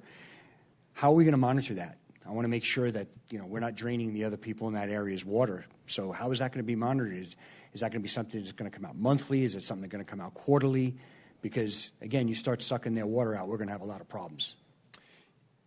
Yeah, the groundwater pumping is something that is reported, and it's on records with the Arizona Department of Water. And I think the water is used as a part of project operations, and because of the air permit, we're limited in how frequent we can operate, the number of hours we can operate within a year. And so that can give you confidence that under no circumstances would we exceed that maximum number. And again, that maximum number is about 10% less than the current water uses. So the pumping from this project and this property will not will actually improve the condition for the surrounding area. Okay, and then I saw a letter from ED3. So we're going to benefit some power in this area from ED3, since that's what services this area, because you hear all these places that are doing solar all over the county, they're shipping it to California or selling it to California. The benefit of the people in this has to be ED3 is going to be getting some power. Will they be getting some power? It's actually ED4 that they're in conversation with, but yes, they're very far along on a power purchase agreement with ED4. What about the chances of ED3? I saw the letter from Brian, yeah. So I could be all over him for that one, because it's always a consistent thing that the power is being constantly sold to everywhere else, and I want to make sure that the residents of Pinal County are getting this power. So, yeah, I can assure you that the demand in the county makes it very likely, and you can expect that this power will be used locally. Okay. Noise. Again, that's why I wanted that wall, and I hope that we can accomplish that, because that will be super important to me. If the noise happens to go over what you're proposing, we're saying like 45 decibels at night, or it's going to be roughly right around there, what are you going to do to rectify that? Is there going to be something on the generators that are going to buffers? What's going to happen? How are we going to rectify that issue? So as I mentioned, we have the sound modeling now, which shows kind of what the engineers think that this sound impact is going to be. Once it's operational, we'll do an additional sound study to measure the actual sound levels. And if it does exceed, again, we have a very significant buffer between what the ordinance requires, but if it does exceed those levels, there are engineering solutions that are baffling around the generators. The actual specifics are above my pay grade, but there are definitely ways that you can mitigate the sound that emanates from the project. Okay, if for whatever reason that wasn't an issue. If my constituents are blowing my phone up, I will promise you I will blow yours up and be on your front door. Again, the people of Pinal County, the people in this district, need to make sure that they're taken care of, and I'm going to make sure of that. So I have your number, I have your address, I will hunt you down. I'm just kidding. I'll be ready. Thank you. I appreciate all the answers. And again, so that wall will be done. We're happy to stipulate too if that it would make you comfortable, but we would be committed to, if that's the desire, we'll be committed to providing a wall there. Thank you. Mr. Chair, quick question. McClure? Thank you. The pipeline going through there, I know that there's going to be a new pipeline coming from Permian Basin, Texas, across because the gas lines here are committed 100%. And they won't build that unless there's a commitment from agencies to purchase that gas. And I know SRP, APS, and I believe Southwest Gas have signed on, so that's kind of like, let's go, let's build a pipeline. That takes a while. This pipeline here, you're able to tap into this one because it's not 100% committed. Is that fair to say, or is that, I mean, you've looked into this, I'm guessing. Yeah, and it's already contracted for. Okay, So, yeah. okay, that's good. Okay, thank you. Anybody else? Any questions? Because I do have a couple, but I'll get. Other than the fact that it's pronounced Pinal, not Pinal,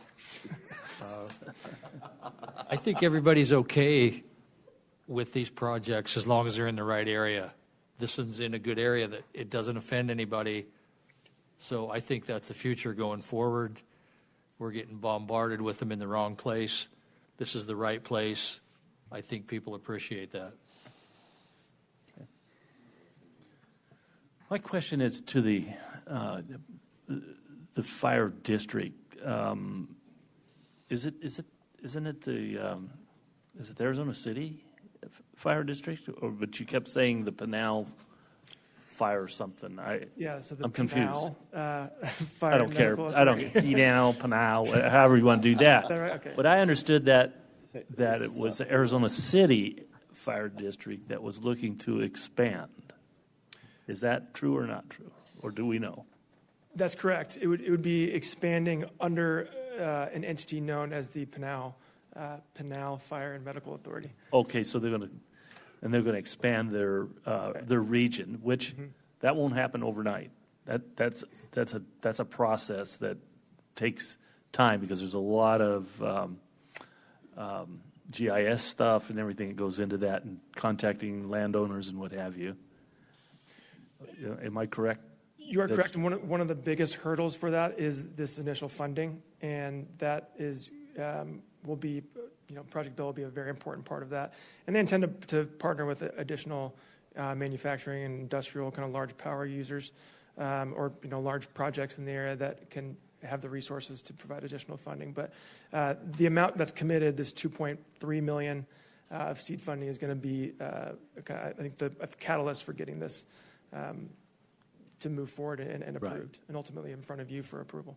Right, and I don't think it'll be a problem to when it comes before I'm hoping it's not when it comes before the Board of Supervisors, but I know it's a real long, hard process to get it here first, and so I just want that expectation to be known that I applaud it. I really appreciate you guys taking on the effort to help expand that area for public safety. So that's a good move. Mr. Chair, may I just interrupt right there? Yeah, so sure. They've been working on a joint powers agreement for quite a while and have come to a good spot. The hitch was, how do we fund it? Yeah. They're the funding source. No, exactly. So now they're over that hurdle, so now it moves forward. Right, and I applaud that. So that's very well. And I will defend power producers. Once they produce that power and they put it on the grid, no one knows where it goes. I'm sorry, but that's just it goes out there, and I can tell you, Pinal County's using more than their fair share of power. So anyway, because we're sucking it up as hard as we get it. Chairman, I just had one more question. I'm sorry. Will there be a fire station locally to this area or right on the property? I didn't ask that question. I apologize. Thank you, Supervisor Vidiello. That's a good question, and we are committed to offering that. We have the land availability. We're committed to offering the resources to do that. One of the options for the Fire and Medical Authority is to partner with Stanfield and their fire district, and there's a potential for to use those facilities, but we will certainly be willing to make available land and resources to have that on site. That's great. That's really good. Thank you. Okay, I'm going to open up the public hearing. This is, unless there's any other questions by the board. Okay, I'm going to open up the public hearing. I do have 2 speaker cards on this item. First one I have is Tina Dugan.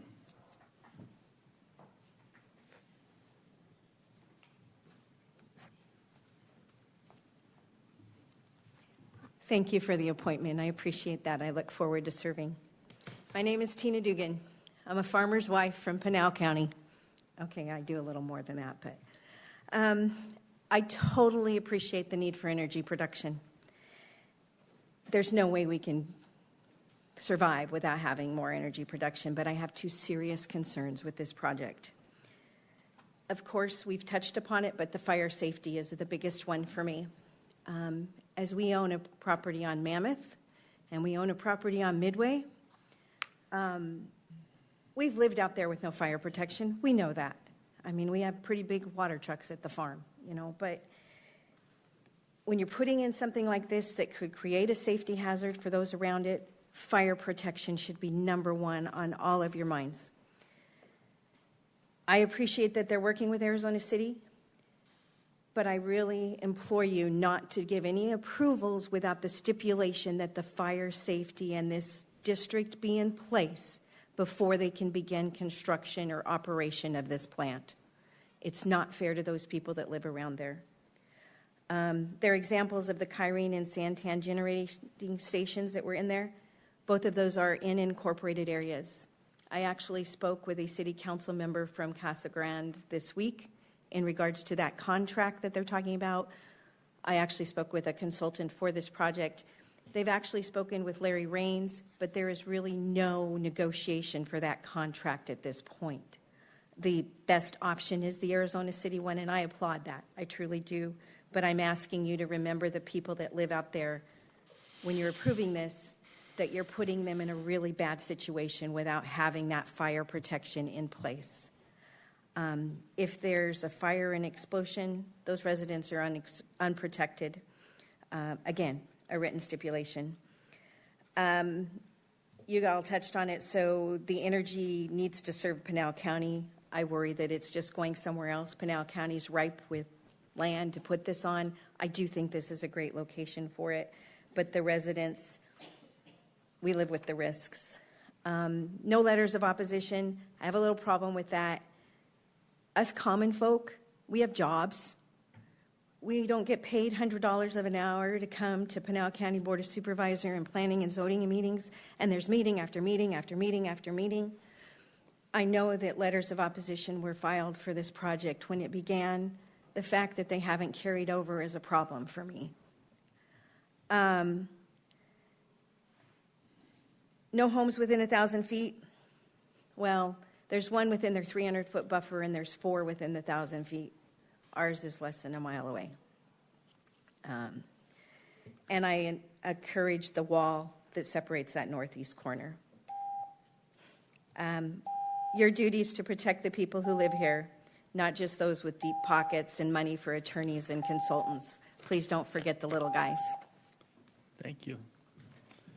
Mark, no, we don't do that. We don't clap and applaud. Mark Carton, I have that right?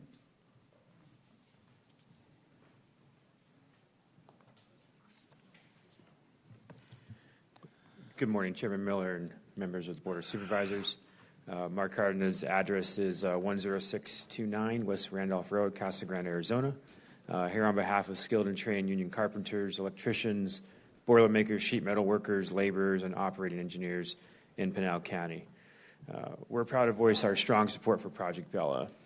This project represents a major win for Pinal County, bringing hundreds of construction jobs to the region and creating real economic opportunity for local families. Our workers are ready to start building this project with the highest standards of quality, craftsmanship, and safety. These are well-paying local jobs that keep workers in their communities, supporting small businesses and contributing to the local tax base. Our skilled workers have a long history of delivering complex energy and infrastructure projects safely and efficiently. When we're on the job, safety and accountability are built into every stage of construction. Project Bella is a smart investment in energy reliability. With its flexible natural gas generation and battery storage, it will strengthen the grid during peak demand and support the growth of reliable energy across the state. all while minimizing environmental impact and using less water than current agricultural use. We're especially encouraged by the project's commitment to Pinal County, over $1 billion in local investment, support for public safety, and long-term economic boost for this region. On behalf of the hundreds of skilled trades that I represent, we respectfully urge your continued support for Project Bella. Let's build it together safely, locally, and responsibly. Thank you. I've received 2 more cards. So, Jonathan Daly.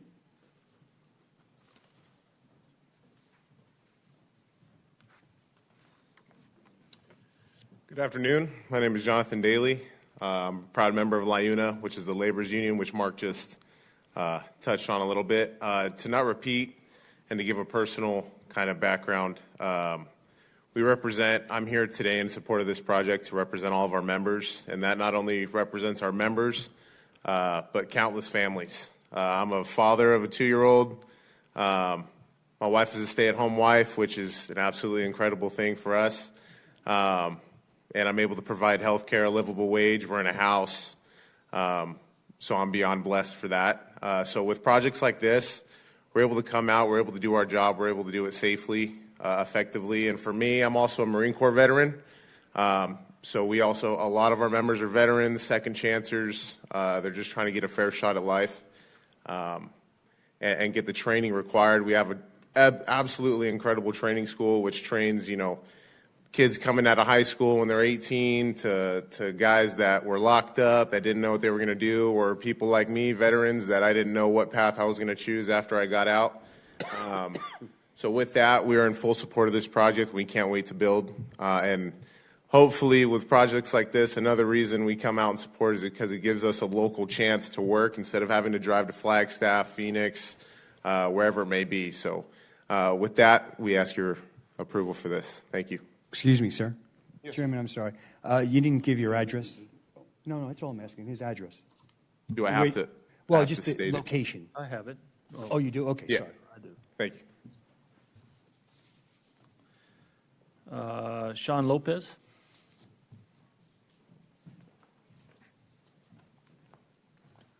Good afternoon. Thank you for your time. My name is Sean Lopez. I represent about 2,000 members here in Arizona. About 300 of those are in the local area. And on behalf of all the members, I'd like to say thank you for your continued support on this. And we ask that you approve this project because it's not just going to create good union jobs, but like my colleague said, it's the benefits. So you can work construction anywhere in Arizona, but you don't always get medical, dental, vision, prescription, pensions, vacation. So that's one thing that we're bringing to the local area that isn't really here yet. So we're trying to, enrich that local community and help families. So thank you so much for your continued support. And if you ever need anything from us, we're here to help you. Thank you. Yeah. Anyone else from the public on this? Not seeing anybody. We're going to close the public hearing. So this presentation was both for 12 and 13. I don't remember saying that, but it is on the... Staff did mention that when they started their that's what I was trying presentation, to- Chairman. Okay. I thought I'd heard it, but I just didn't remember saying it. So anyway, but we're at the point where any other questions or comments on 12? Hey, Mr. Chair, real quickly, for Mr. Pachenko. Okay. I have one too, Chairman. You do? Okay. I do have a comment. Did you have something else, Rich? Yeah. Mr. Pachenko, thank you. Just real quick question, because it was mentioned by Ms. Dugan about the stipulations for fire protection, and I seem to recall seeing that in the stipulations. Is that correct? No. Or am I making things up? No, we do not have that stipulation. You don't So have that. if you wish, you can add that stipulation, additional. Okay, thank you. Okay. How would we? I don't know. That's why That- I think that's I don't know the logistics of that. I mean, if they have an agreement, they have protection. That's kind of that where would I'm be going. my point. Yeah. So Because it's not really stipulation. I mean, they've made a contractual agreement with them Right. to do this, and they're going to Right. fund it. So that would imply that this is going to. may I ask that, Mr. County Attorney and/or Mr. Durrani? Thank you, Chairman, members of the board, Vice Chairman McClure. So my understanding is that this motion is being brought as it was presented to planning and zoning, inclusive of any stipulations that were presented and agreed upon at that time. So to add a stipulation at this point in time would be something that you're not currently voting on. It would be my recommendation to send it back to planning and zoning for the consideration of that additional stipulation, should the board so want. Okay, thank you.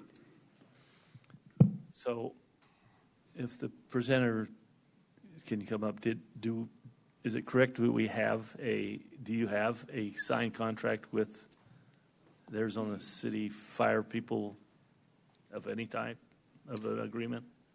We do have a signed commitment from our end to fund this, pending the approval of the Fire and Medical Authority.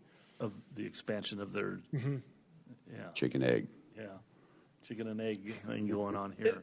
I would just note that we want fire service as well. Project Bella wants fire service. It's important for their own insurance. So I think there really is not going to be a circumstance under which we will commence operations without some kind of fire service. Okay. Well, during the course of construction, I mean, during the course of construction, what is even the odds of anything really happening until it's functional? And by the time it's functional, you'll have that in place. That's right. Yeah. Supervisor Goodman, did you have a question? I guess to be clear, the question was asked that there is an agreement, but the stipulation is if this is approved. Is that correct? We have an agreement with them. The Fire and Medical Authority needs to be approved to be established to provide they haven't service. even been established yet. Yeah, no, they're well, Arizona City's established, if I may, because this is how I understand it in my head. They are going to expand their services out to this area. Okay. And we have to approve that expansion. Okay. In a different. So it falls on our shoulders at that point. In an agenda item in the future. That's correct. Okay. Okay, that helps me. That helps me a lot. Okay, perfect. If I could continue, Yeah. Okay. I think we have a number of projects, as Supervisor Surtee has alluded to, that have come before us over the years. Some of them solar, and some of them these gas projects. And aesthetics is the key to all of this. I always come back to what happened in the town of Gilbert. They're on Ray and Val Vista. And I think it was SRP that built the gas plant there way before any homes were built around it. But the homes still came because of the aesthetics. That's a big key here. Nobody wants to look out their back door, out their windows at a pigsty. It's just a pig with lipstick on it. That's all it is. And that's not what we're after. And so I think any of these, and I'm a firm believer that we need the power. I'm a firm believer, like Supervisor Miller stated earlier, that we take more than what we are generating in this county. I believe that. With all the growth and everything that we've got going on, we have additional economic opportunities that have come to this area, and we're not being able to meet the demands and the needs of our power. That's a big infrastructure need that we need if we're going to provide employment opportunities for our people here. So I think those that are looking at bringing power into this area, if you will touch on the fire safety, which is a big one for everybody, roads, and you're doing that now, and the aesthetics, I think, are a big keys. In other words, you're looking at creating more of a value to the property owners around you.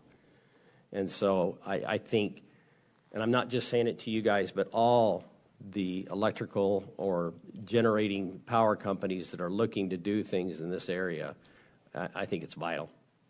It's important. Okay. Any more clarity needed? Yeah, just so you had said that there is no opposition, and there was a comment made that I'd like to have you comment on, that there was none. Was there some in the beginning and then it got better? But to say zero, I just want to clear that out because Ms. Dugan made this comment and I want to follow up on it. Did we go from some to none? Yes, thank you, Supervisor, for the opportunity to respond to that. As I mentioned, we've had a lot of community engagement, a lot of outreach on this project. Every neighborhood meeting we had was noticed within a mile. I think even farther for the ACC process, Certificate of Environmental Compatibility. And so we've been able to meet one-on-one in group settings with a lot of the residents in the surrounding area and address their concerns, answer their questions. And so that's why you did see letters of opposition last year for our major comp plan process and why you don't see them today. I think the last neighborhood meeting we had a few months ago, it was a very friendly conversation with the residents who came out to discuss the project. And how many outreaches in the year and a half? Oh, probably 5, group meetings, countless one-on-one meetings, multiple public hearings. It's been a robust outreach process. Okay, thanks.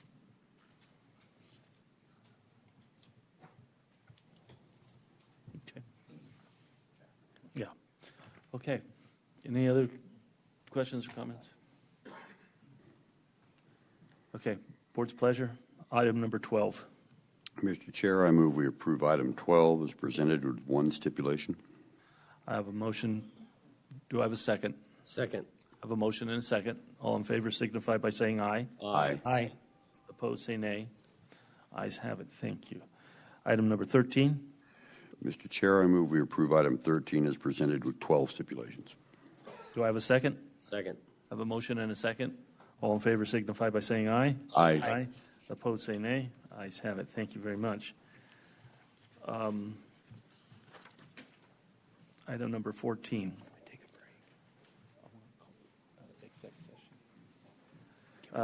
There's been a legal question that's come before me on item 14, and 15, 16, and 17.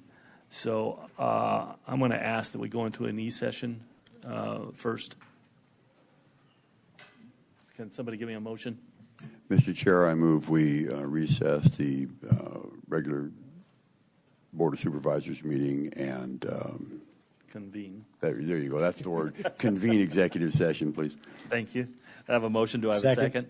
Motion and a second. All in favor signify by saying aye. Aye. Aye. We'll be in exec session. We'll be back in a few minutes. It's 14, 15, or through 17 that are all kind of lumped together. There's a couple of things that are going on with these. The client has requested a continuance. They all have public hearing components to them. And so we will have to open up the public hearing components on all of them. And we'll just kind of have to see where we go after the presentations. So, presentation, you're up. Of course. Good morning, Chair, Vice Chair, members of the board. Patrick Zay Roberts, Senior Planner, presenting cases 14 through 17 for the Wolf, Gansel, Algarve Homestead mixed-use projects. Before we jump into the presentation, the applicant had requested the continuance date specific. This item is covering both PZPD 0125, PZPA 0225, PZ 0225, and PZPD 0225. The applicant had requested that the date specific continuance agendized for 9/17, but had requested a separate date, and would like to make that appeal to you guys at this point.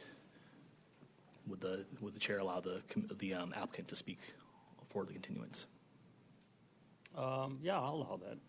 Thank you.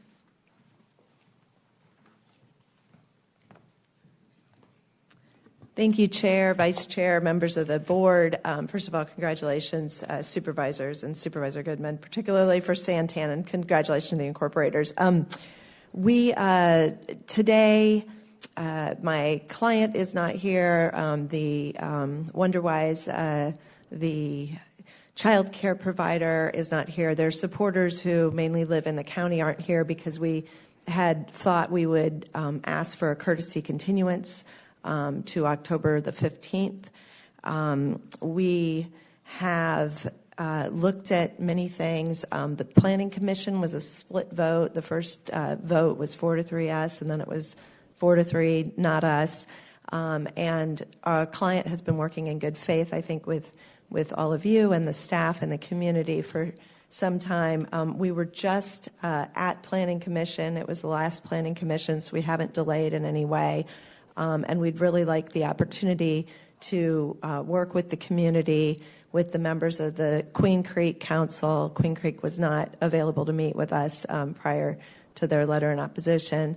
And we'd like to work with other county residents to come back with something that will hopefully make the community very happy, whether that's through a continuance now or through a remand back to Planning Commission to look at some other things. We'd like to look at all uses and accessibility and the areas of access. I think everyone would agree that Pinal County needs more child care and accessible housing and attainable housing. And we'd like to look at that mixed-use development. So we would ask for a continuance. I've come before you almost every month for maybe 25 years of my life. I think I've asked for maybe 5 or 6 continuances in total. And those are the only times I have asked for those are when I thought we could make a meaningful impact on a better project. And so I'm asking you that today. Thank you. Okay. As I said, we have to go through with the public hearing component because it was advertised. Whether it's and if it's continued, I would suggest that the public hearing stay open if it is continued. And I guess there's another. And I just kind of want to lay out all the options here. There is an option that it be sent back to planning and zoning because there might be new things that are added or changed to the project, and we'll just, I think, go from there. But I think we need the presentation, and then we'll have the public hearings, and then we'll see what the board's pleasure is. Is that fair? And Chair and Supervisors, so you know, I think we just submitted our presentation this morning, so we don't even have our final presentation, as we just thought it was a courtesy continuance. Okay. Hey. I just was telling you. From the gallery, no. And I do want to communicate with the folks here from Queen Creek and other places. We'd like to sit down with them. They live in a gated community. We can't just walk their neighborhoods. We walk the neighborhood across the street. We got all sorts of support, but we'd love to be able to sit down with them and have, productive conversations because we want to do something good for the community. I think you all know that. So. Thank you. Thank you.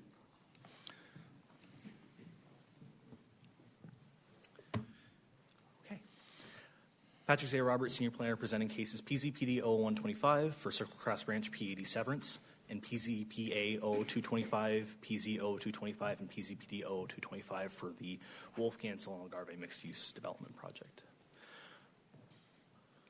So the first component of this project is the PAD amendment to the Circle Cross Ranch, specifically a severance of the Circle Cross Ranch community from this property in question. This is a request for a PAD amendment to the existing PZPD 0900B for PAD severance of 12.45 acres on parcel 104.22.013R from the total of 1327 plus or minus acres. The proposal will remove the property from the existing PAD overlay and remove the existing development standards and entitlements for the project.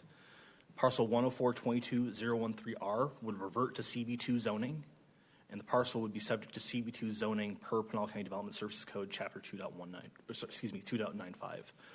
The remaining PAD for the 1,314 acres would not change, would be subject to the original PAD development standards for the Circle Cross Ranch PAD.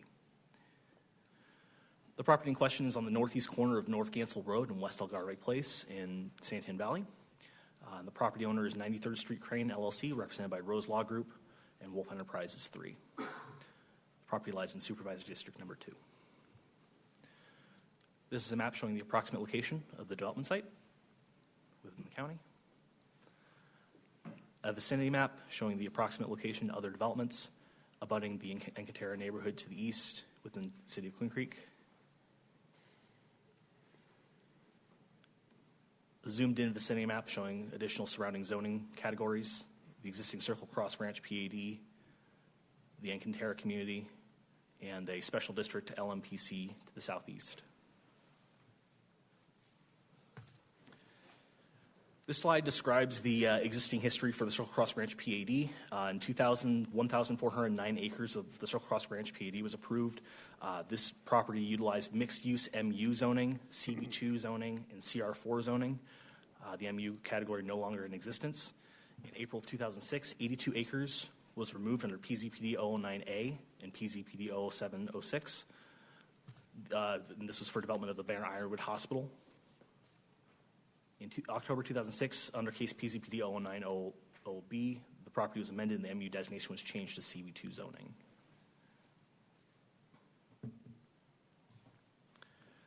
So some items for board consideration on the PAD severance case. This is an application for a PAD amendment to remove 12.45 acres from the Circle Cross Ranch PAD and release it from development standards and entitlements under the Circle Cross Ranch PAD. The PAD severance will result in reverting 12.45 acres of this parcel to CB2, General Business Zoning, to follow Development Services Codes Chapter 2.95. So the next proposal for this development site is for PZPA 00225, PZ 00225, and PZPD 00225. This proposal is for 3 cases: a minor comprehensive plan amendment, a rezone, and a planned area development for the same site. Location is the same for 12.45 acres, owned by 93rd Street Crane LLC on the northeast corner of North Gansel Road and West Algarve Place. This is an aerial map showing the location of the property. This is a map showing the description of the proposed land use change. The existing properties within the Santan Valley Special Area Plan for a community center. This allows development of residential densities of up to between 8 to 16 dwelling units per acre as existing. The proposed land use is for urban center, which would allow a density of 10 plus dwelling units per acre. The ultimate proposed density for this development is 22 dwelling units per acre with the projected unit count. The property in question is designated CB2 at this, or following the decision of of item 14. Currently for 12.45 acres, the proposed zoning of MR for 10.9 acres and community commercial C2 for 1.56 acres. This is an image looking north on the property, up Gansel Road, towards Pinal Professional Village, south, down Gansel, east along Algarve, towards Encantera, and west, also down Algarve. This is an image of the proposed site for the development and the existing Pinal Professional Village layout. The parcel in question is 104.22.013R. And this is a proposed site plan that the applicant's provided showing a layout of the intended commercial center, commercial site, and the apartment complex. To the east of the property is the town of Queen Creek with 57-foot setbacks to the east towards Encantera. A total of 10 apartment buildings are proposed under the MR zoning. Inclusion of amenity areas, 3 points of ingress-egress, 1 on Algarve Place and 2 along Gansel Road. Demonstrating functional circulation patterns and parking. And an identified daycare developer for the C2 property at the southwest of the property under the commercial site. These are some renderings that have been provided from the applicant. This is a perspective from the west side of Gansel, fronting the Meadows East property, looking east towards the Encantera neighborhood. A perspective from the Algarve and Gansel property, looking northeast. A perspective from the Encantera subdivision looking west towards the proposed development. This is a table of the proposed amendments to the provisions of the development standards for the proposed MR and C2 portions for development. The primary building for C2 would be reduced to 35 feet with accessory buildings maximum of 20 feet within the required rear and side setbacks within the buildable area. And then inclusion of minimum walls and planting except at the southeastern entry drive to allow access from the multifamily site near the shared Algarve Place entrance and exit. For MR, the development standards would alter the permitted coverage to reduce the required, remove the required front, rear, and side setbacks from the total permitted coverage area, and reduce the minimum front distance for the front lot line to 23 feet for carport structures, all of those to remain 60 feet. Additional changes proposed would include a reduction of the retail sales and services district under C2 to 35,000 square feet, and a removal of the allowances for hotels, motels, self-storage facilities, and wireless communication facilities from the permitted uses. Under MR, no uses would be restricted under the proposed PAD, except to restrict the development to 240 residential units. So some items for board's consideration for the comp plan amendment, rezone, and PAD. The total area of consideration is 12.45 acres, currently designated as community center in the Santan Valley Special Area Plan. The land use proposal for community center designation support multifamily, however, commercial uses are intended as the dominant use. The density proposed for the community center land use would allow for, for the community center existing land use would allow for 8 to 16 dwellings per acre. The proposed land use would alter to allow higher density development that has a wide range of mixed use, retail, restaurant, and office uses combined with civic and education institutions. And the current proposal is for 10.9 acres of multifamily residential and 1.56 acres for childcare, commercial. For the rezoning, the rezone PAD with general business CB2 would change from, CB2 general business to multifamily MR for 10.9 acres and general commercial C2 for 1.56 acres with development standards as shared. The density would, for the total of 240 dwelling units, would be 22 dwellings per acre as requested. To the north is an existing commercial site on CB2 zoning. To the east is the Encantera community in town of Queen Creek. South is CB1, and west is the development of the Circle Cross Ranch PAD. So the site plan features 10 apartment buildings, amenities, and the child care center under the commercial site. At this time, these numbers have changed, but the total number of opposition is at 940 total, and the total number of support that we've received, excuse me,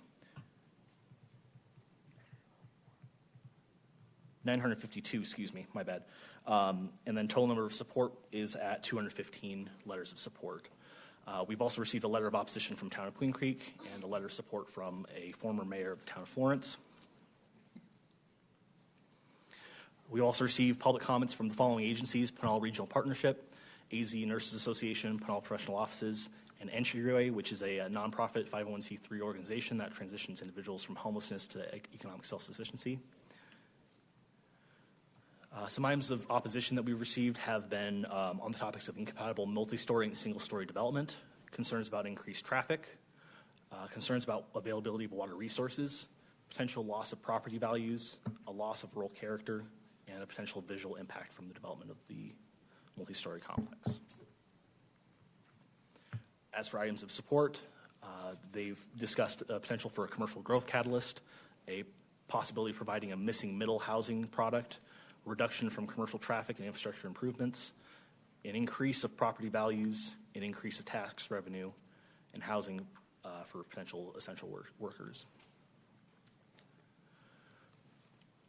So the following items were discussed at the Planning and Zoning Commission on June 19th.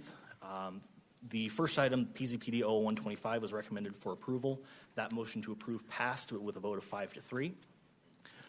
For PZPA 0225, no recommendation was provided based on a motion to deny that failed 4-4, and a motion to approve that failed 3-5. For PZ 0225, there was a rezone, a motion to deny the rezone that also failed 4-4 and provide no recommendation. And then for the PAD, There was a motion to approve that also failed 3-5, therefore providing no recommendation. At this time, the Planning Department forwards the following items for board consideration. Circle Cross PAD severance with a total of 5 stipulations.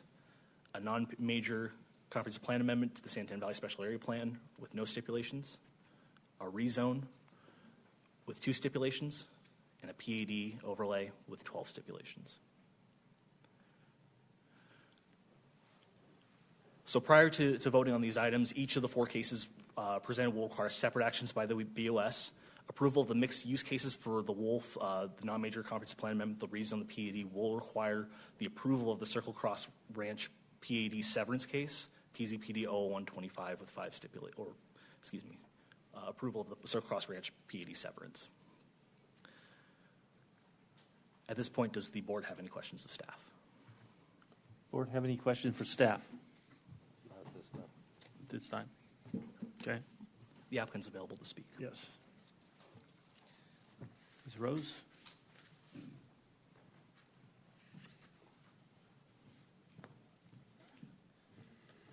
Chair and members of the board, for your records, Jordan Rose, and I'll just defer comments until after the public speaks. We would love the opportunity for our supporters to be able to come and speak. We told the nurses and all of the supporters not to come today, so they're not here, they're not represented, and we'd love for them to be heard here or with a remand to P&Z. Thank you. Okay. All right. We're scheduled to take a lunch break at 12:30, but I'll see how far we get through these 13 cards. I would hope that you don't repeat what somebody else says. I hope you keep it concise, and you don't need to use your whole 3 minutes.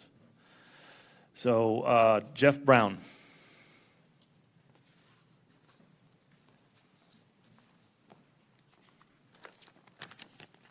Good afternoon, Chair and distinguished Pinal County Supervisors. My name is Jeff Brown. I'm a council member for the town of Queen Creek at 22350 South Ellsworth Road in the town of Queen Creek.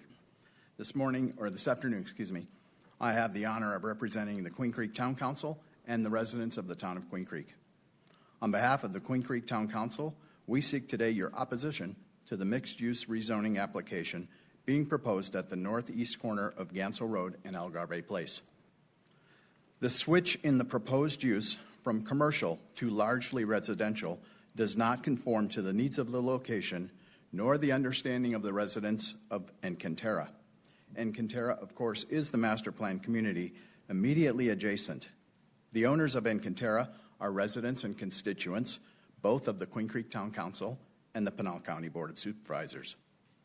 This application would impact 12.5 acres contained entirely within the town's planning area, the town of Queen Creek, that is.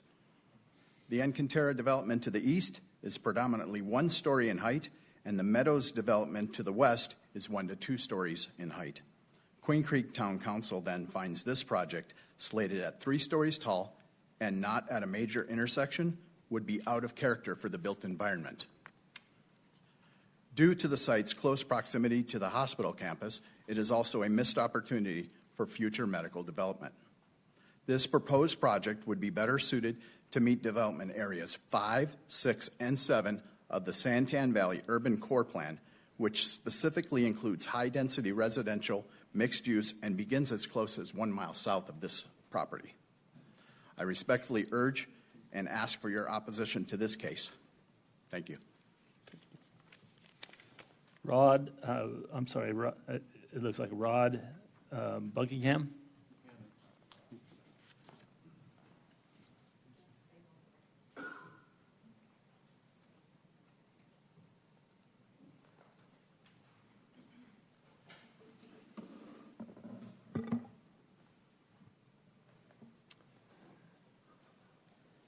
Good morning, Chairman, Vice Chairman, Board of Supervisors, and staff. My name is Rod Buchanan, Encantera and Pinal County resident for 8 years.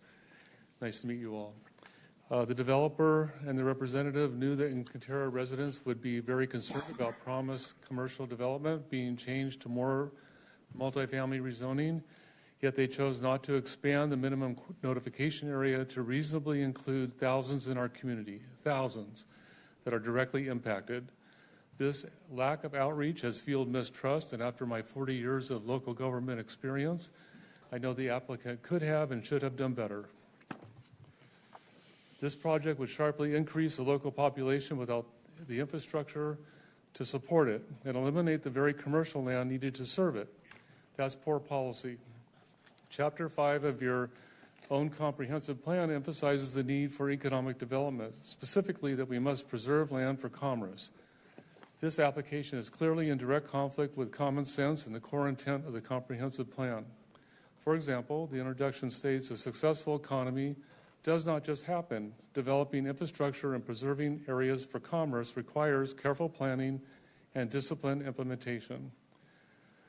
We have not heard how this request and the resulting loss of this commercial piece will impact economic development. How is this being reconciled? The recent vote to incorporate Santan Valley demonstrates strong community support for city-level services and local control. This rezoning request takes advantage of the county approval process, unlike the local framework of an unincorporated city. Voting no preserves the current commercial zoning, which benefits Pinal County's economic health by fostering a diverse revenue stream. This approach supports long-term prosperity for the county and allows a future jurisdiction, regardless of where the property falls, to reasonably shape growth that aligns with community needs. So much commercial land has already been rezoned to residential in Pinal County. By saying no to this project, you can preserve the property as commercial before all the commercial land is gone. Let's grow smart and preserve future opportunities for economic development and vibrancy. We look forward to eating or shopping or using whatever service is built on this piece of land in the future, rather than having to drive for 20 minutes outside of Pinal County like so many of us do today. You zoned it commercial for a reason. Please keep it commercial. And there's a handout for you that has been for the record. Thank you for your consideration today. I appreciate it. It looks like Steve Feller, Feller. Okay. Thank you, Chairman Miller. Steve Feller. I live in Cantera. My address is 36106 Secret Garden Path. It is indeed a secret garden where we live. Residing in Cantera, this is an obvious emotional project for us. This is a traffic nightmare in the working. Taking an already busy street with northbound Gansel and turning it into, with a child care center on that corner, is absolutely one of the worst ideas I've ever heard. Will put more drivers and people at risk every day. We've had 360 accidents in a one-year period in that stretch of road, some fatalities. Not necessarily due to anyone's fault, but just traffic, normal traffic. The new projects below to the south are the mushroom houses, as I've called them. They tend to pop up overnight. They're closely clustered, single-family, one-level units. There's 240 of them adjacent. We have a new Circle K or Quick Stop going in across from this, plus these 240 units, which is totally out of character from density for this area. There's nothing even close to this in density. It's too dense for the area. We are super saturated with multifamily in this area. We have over 1,700 units on tap coming online within a 4-mile radius of our project. This is infrastructure that's already at capacity. It's not smart growth. This is overload. This is not a smart growth project. It will also limit our future ability to zone this appropriately for other commercial uses that would have higher revenue sources and most likely not bring new residents and new traffic, another 600 cars to our community. I strongly urge your rejection of this project. Thank you. Steve Poe. Good afternoon, Chair, Vice Chair, Board of Supervisors. My name is Steve Poe. I live in Encanterra with my wife. We've been there since 2018, and we frequently use the Algarve exit and entrance like one-third of the other people that live in our neighborhood. So it's a very, very frequently used exit and entrance. Let's talk about attainable housing. So currently there's 1,070 and 641 approved attainable rentals within a 3.75-mile radius of the proposed project in order to change the zoning to make that project work. According to Apartments.com, there's an 11% vacancy rate on rentals in Santan Valley. And according to realestate.com, rental prices have gone down almost 17% in a year. So let me just throw you some examples of what's going on around us. So the first one I'll start with is Acero Harvest Station, which is 240 units about 2.5 miles away on the corner of Combs and Gary. They're from $1,445 a month with 8 free weeks. 10 are available currently. Across the street, on both sides of American Leadership Academy on Combs, there's Velux, which has 241 mini homes, rental homes, and they've got a $1,500 entry with 8 weeks free. There's 43 of those available.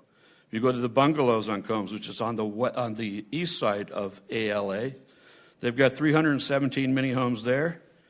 And they start at $1,305. They just reduced the rental from what it was for $350 a month.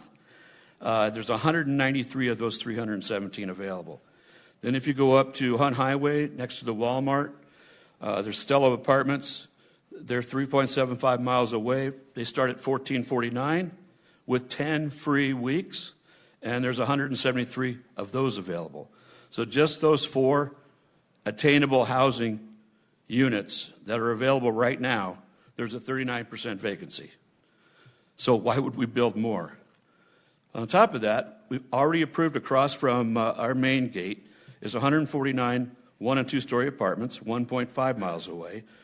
The mushroom houses Steve was referring to, those are rental houses. 240 of those are under construction right now. And then if you go up on Bella Vista and Gansel, there's 252 apartments being built right now. So, when is it saturation? When do we have enough attainable housing?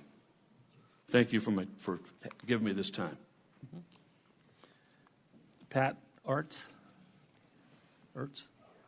It's close enough. I Sorry, accept it. Pat. Pat Ritz. I live in Encanterra, 35539 North Morella Drive. I'm going to change what I was going to say a bit in light of what's happened today. Suffice it to say that what you've heard about the numbers so far, traffic, apartments, saturation, inability to absorb, all that is fact, and all of that is against the apartments. But what I want to talk about is what I heard today about an extension, about a continuance. My team showed up prepared. The date wasn't a surprise. This date was been on the books. On June 19th, this project did not get approval from planning and zoning. So there have been 47 days to prepare since then through today. I'm not sure what an extension does. Nothing's going to change. Nothing's going to change about rooftops. Nothing's going to change about traffic unless they're going to leave it commercial. There's nothing, in my opinion, that warrants a continuance of any sort. Also, I'm a little surprised, given that there was a meeting, that, the applicant, the applicant's counsel, and the applicant's supporters, nobody showed up. I'm amazed at that. I mean, all of us showed up, and it's almost like they're just trying to wear us down, bully us and wear us down. I don't see any merit to continuance. Further, I don't see any merit in any way for apartments when we've shown our inability to absorb what we have. We're, in addition, taking away and cannibalizing continually our commercial space. is just leading us to be a dormitory, not a bedroom community, a dormitory for Maricopa County. Your own studies and Supervisor Goodman's video today shows the need for commercial goods and services. All that's happening with all these rooftops, people are living here, they're working, playing, and spending in Maricopa County. Hence, a dormitory for Maricopa County. That has to stop, especially with incorporation. Commercial space becomes even more important all the way around, not just this parcel. But this parcel serves no purpose to anybody, Pinal, Santan, Queen Creek, only to the developer if it goes through as proposed. So I thank you for your time. If you have any questions, not, thank you, gentlemen. Thank you. Toby, it looks like Carl Quest. Good afternoon. Appreciate the time. I understand the importance of schedules, so I'll try to keep this brief. When my wife and I chose our forever home, we studied the city's master zoning plan for the areas surrounding our neighborhood and saw that the parcel in question today was specifically set aside for commercial use, medical offices, shops and services our growing community would need. That original designation was not arbitrary. It came from professional planners who mapped out where residents would live and where they would work, shop, and receive care. Since that plan was approved, Queen Creek and Santan Valley have exploded. Traffic counts are up, new neighborhoods keep breaking ground, and demand for nearby medical, retail, and everyday services has never been higher and continues to grow. In other words, the very growth that we're experiencing now validates the original decision to keep this land commercial. Rezoning to high-density apartments would erase the future tax base, overload an entirely strained water supply, and funnel hundreds more cars onto an overburdened Gansel corridor. It replaces long-promised clinics, offices, and storefronts with 240 units that could be located on any number of more suitable, already residential sites elsewhere in the city. We're not against housing. We're for honoring the plan that envisioned balanced growth, a plan that promised this parcel would serve the community's commercial needs as the town matured. The town has matured, and now let's keep this parcel of land serving the purpose that it was always meant for. We respectfully ask that you deny this rezoning request and uphold the original commercial zoning that both past leaders and current residents still rely on. Thank you for your time. Ken Lawler.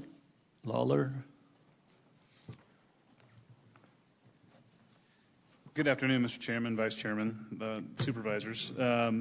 I live at 36064 Cerro Blanco, which is the street. Give us your name. Ken Lawler, I'm sorry. Thank you. I live at 36064 Cerro Blanco, which is the street that immediately backs to the proposed site. So every day I go out of my back door and I am either awakened at night or during the day by sirens or lights right on that thoroughfare that's out in front of me. And I often wondered how many there were. There's only 365 days in a year, but there was 359 incidents, so that makes sense that I would see that on almost a daily basis. Numbers stick out to me. I'm not a lawyer, but if I could enter Mr. Goodman's video in evidence for us, I would do it because it was an amazing piece of work. I do produce video, so I thought it was done very well. But the numbers stick out. 200 acres given up to residential that were slated for commercial, only 20 given back.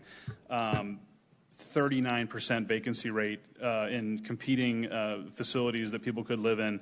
359 incidents on that road itself.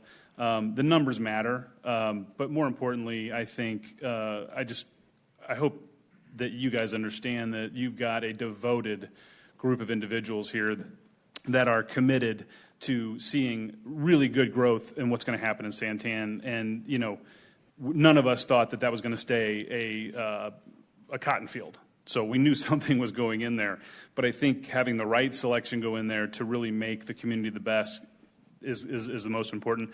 I urge you guys to deny the proposal, and I appreciate all your work. Thank you very much. Thank you. Lindy Baker.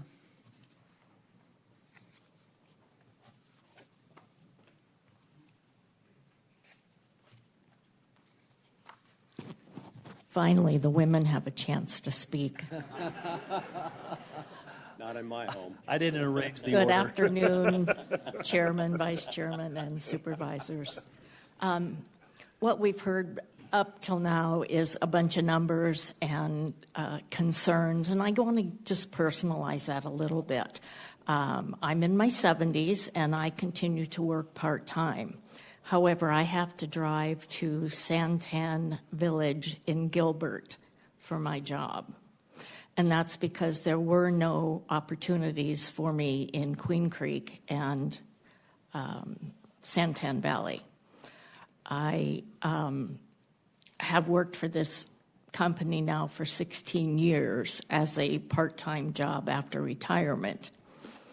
And when I leave my home in the morning, it used to take me about 30 minutes to get there. I have been an Encanterra resident for 6 years. And during that time, my morning commute, particularly during the school year, has now gone to 45 minutes to an hour because of the traffic. And so as I'm sitting there with all the other parents dropping kids off at school, I'm waiting through 2 or 3 traffic lights and my car's running. And it's 7 years old. It's not an electric vehicle.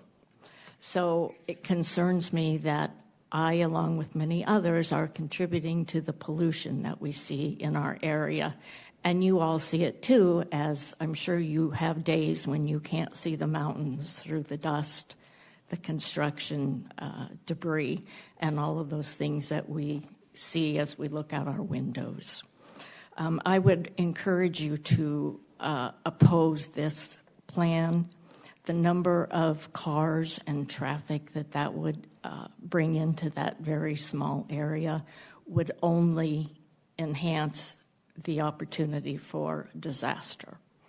It's almost as irresponsible as climbing Camelback Mountain on a 110-degree day, as you all mentioned. I appreciated the video that you presented earlier, and you ended that video by saying you wanted the people in Pinal County to have a quality of life. I do believe that this project would be detrimental to the quality of life for the residents of Encanterra. I don't see in any way that it would be beneficial. Please take time and oppose this opportunity. Thank you. Karen Mooney, is that right? Yeah.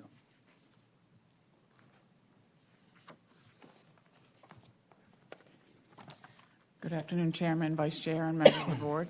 My name is Karen Mooney, and I'm a resident of Santan Valley, and I have been for 16 years. I'm opposed to this rezone. Since 2017, there have been 192 acres of commercial property rezoned to residential.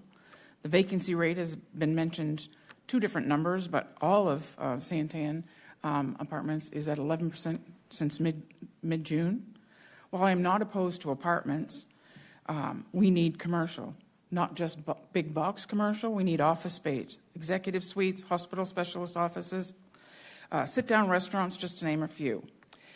Daycare centers can actually be in commercial property as well. There are gaps in many retail categories as well. Let the current approved apartments, multifamily, and build-to-rents get completed before converting any more commercial property. There are just under 3,000 apartments already approved in the Santan Valley area. And if my memory serves me correctly, there are also approximately 40,000 more homes that have been approved to be built here. We all need commercial. I would also like to know how long the current owner has had the property, and here are a list of companies and organizations they have contacted to consider building commercial on this site. An invitation to a prospective business to come out and see the site in person can make a world of difference. The Home Depot on Hunt Highway is a perfect example of just how successful a visit can be. I understood that Home Depot lot was owned before I even moved to Arizona 16 years ago. They were invited out to visit the site before listing it for sale and were amazed at the number of homes in the area and the potential they were missing out on, and then they built. So please do the right thing and save commercial. And just one note I wanted to add on the county's presentation. The photos aren't accurate, and I don't know how often they get updated.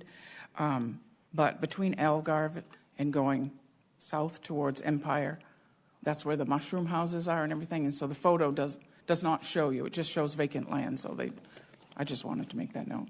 Thank you for your time. Dino Chapler? Chapley. In respect of time, I don't have anything to say. Thank you. Okay, thank you.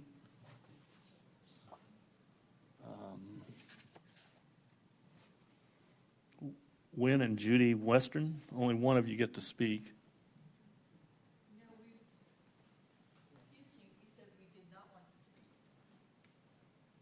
Okay, well, that's not marked, but okay, thank you.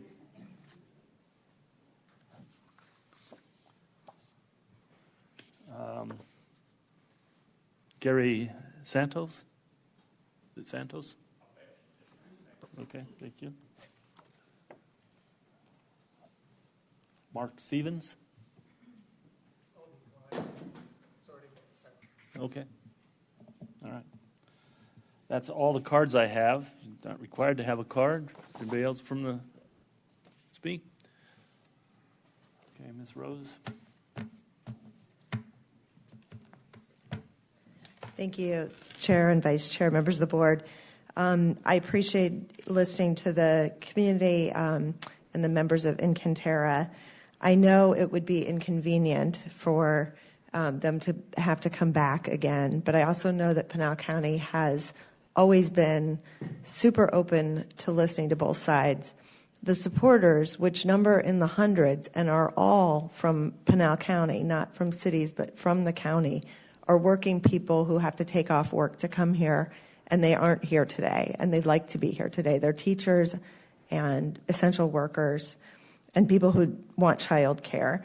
A couple things that I would like to point out is it was agendized for a continuance, and so these people did not take off work to come ask for a continuance. And I assured them that in my past history, I've not seen the county board deny a free continuance that was coming right on the heels of a planning commission hearing when the applicants just wanted to work on doing good things. A couple things for the community, and hopefully we can have some conversations with them, but so they know. The traffic count, and our traffic engineer is not here to speak to this, and he would be much more eloquent, but traffic for retail is 53 to 75% higher than for this use. And the second thing is the 3-story building is allowed right now. We're not exceeding the height. The height right now under the zoning is 35 feet, and this would also be 35 feet. So I just wanted to make sure they were aware of that. And then finally, this project would provide millions of dollars of infrastructure improvements. So while the traffic right now is bad, this would certainly spend money and make improvements that the county wants to see on those roads to hopefully make it better. So I would again ask for a continuance to October 15th or a remand back to the Planning Commission so that we can be heard and that we can work with the community and come up with something good. This site has sat vacant for 19 years. They have had every commercial developer out there. They've had small businesses, they've had small restaurants, they've had all sorts of things come out there and look. But they'd like to be able to rework the site and come up with something great for you. Okay. Thank you. Any questions of Ms. Rose at this time? No, I just have a few comments. I know that when this project originally came before me, and it's been probably, a couple of years or a year at least. About a year? I think we probably came and visited with you 9 months to a year ago, but we didn't go to Planning Commission until a month and a half ago. Right, and I understand so, that. Yes. And I think that one of the requests by you was that they had said they would like to put this meeting coming before the board, schedule it to be sometime in September or October, if I'm not mistaken. Yes. But you, the applicant, was insistent that it be done for today. Am I correct in that? Chair and Supervisors, I don't know anything about that. In fact, I was supposed to be out of town today, so I don't think I would have insisted on it being today, because I came back just to ask for a continuance. So that was my understanding. Okay, if that happened, I am unaware. So. That's my understanding from the staff. Is that correct? That the applicant, you tried to push it into September, October, but the applicant wanted to do it in the first week in August. Is that correct? Okay. Okay, well, Chair and Supervisor, I can attest that I didn't want to do it today. Okay. But okay. I appreciate that, and I am sorry if that was what we conveyed. Perhaps someone on the team did. Right, So right. I'm just citing some things that I'm very much aware of as we look at this and we deliberate on this, whether or not to continue this or not. But there are certain factors here that has been shared with a lot of the developers and the community. I've been vocal about all of this from day one, as far as the need not to turn commercial properties into high-density residential. These numbers have already been thrown out. And just to reiterate some of those numbers, just for the sake of reiterating, we've got a total of 21 additional single-family home projects that have been approved, 8,945. 13 additional multifamily projects have been approved, 2,860 units out of those 13 that have been approved already. Only 4 of them are in construction at this point. Only 4. There's 11 of these residential developments that have removed 191 acres of commercial property. The biggest value that these commercial properties have for anybody, as far as a municipality, a city, is the ability it's a tax revenue for them. You look at City of Mesa, City of Chandler, all of these entities, they've got large commercial lands and ability that they're generating taxes from, which I think that we need to learn from them. And that they don't have a property tax in the City of Mesa. No property tax. And they're in a county that has the lowest property tax in the entire state of Arizona. There's a lot of value that we can learn from these in the cities and the municipalities, the new, maybe, formed. That'll be decided by us come on the 18th. But there needs to be some good, responsible decisions that help these. And I know sometimes I've sat in this seat on a lot of tough decisions over the last 8 years, a lot of them, and I have felt alone in some of those. I don't feel alone today in what I'm trying to communicate here. I think the message is loud and clear. You know, the video showed that there's over $1 billion in retail leakage, but commercial is not just, it's more than retail. I mean, we need doctor's offices. We have a big need for the medical providers to be located out here. I mean, I've been in the hospital a couple times, and it's been kind of nice having a hospital that close to be able to go and be taken care of. For me, I honestly, and I appreciate all the efforts and everything that you and other developers have done in our county. Let's be real. A lot of the stuff that's happened in our county is a lot of because of what people like you have done to help move things in the positive direction that we're going. However, we really have to look at these and be a lot more responsible in the decisions and the choices that we make, especially the 5 of us that sit on this, that's going to make it to where we can live, work, and play in our community. Quality of life is so vital for every family today. Moms and dads need to be more at home. And so these type of things, and so we need to provide, when you talk about commercial and increasing the traffic flow because of commercial property, who is the ones that are going to that commercial property, those retail outlets, those doctor's offices? It's our local citizens. They'll no longer have to travel into Maricopa County to receive those services. They'll be able to receive those services right here in our own community. And so they're the ones that's going to frequent those facilities, those commercial places. So, and we'll deal with the traffic when that happens. But it's because we're the ones that are creating the traffic and the problem issues. So I think you're kind of getting an idea where I'm headed with this one. And so that's kind of my feelings. If anybody else has any other comments or anything. Chair, could I respond for a second? I'm good with that. Is that okay? Oh, okay, Chair, Supervisor Goodman, I know my client would like to look at potentially adding some retail pads on the site. And so if it is possible to be remanded to the Planning Commission so we can look at that and come back with something, that would be quite helpful. And again, I would just emphasize none of them are here. There's hundreds of people who wrote letters in support, and they're prominent citizens and residents of the community. They're just at work. So, and they saw the agenda, and it said that we were recommending or requesting a continuance. So, I appreciate all you've said, and what you've said I think is in line with what I've just offered.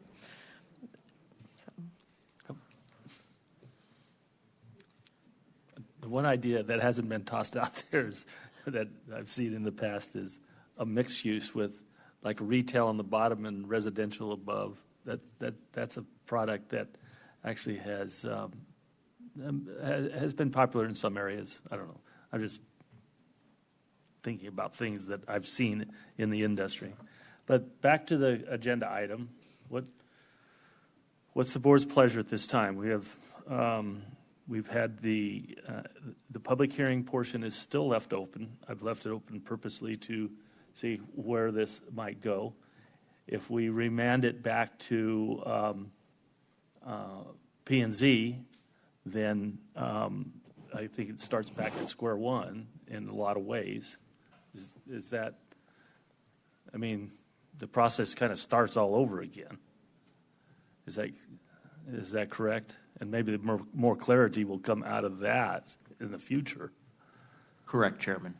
Okay.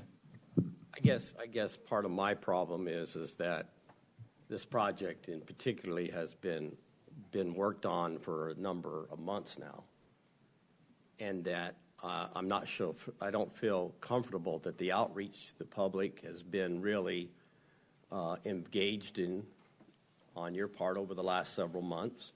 Same way with the town of Queen Creek. I'm not for sure where that stood. I'm sure that there was some, when you look at the amount of letters and everything that was sent in opposition, and then as you heard the people here today speak, I just know that a lot of time and effort has been spent on our staff and everybody else to get it even to this point. But that's not uncommon with any project. I've seen projects last multiple years to get through, and if we're not happy with what it is, I think the owner, the client, what have you, should have the opportunity to rework it for something else that's different. I mean, it's sat vacant for 19 years. If something was going to develop there, it would have developed there. Well, and I beg to differ. I beg to differ on the argument that it has sat there for 19 years. I don't think it's been actively promoted to be sold in the 19 years. I don't know. They've been able to lease a lot of that property. I've lived there for 15 years in this area right now, and then I've got a history here that I drive by that property all the time, and it hasn't actively, from no signage or anything out there, this piece is for sale.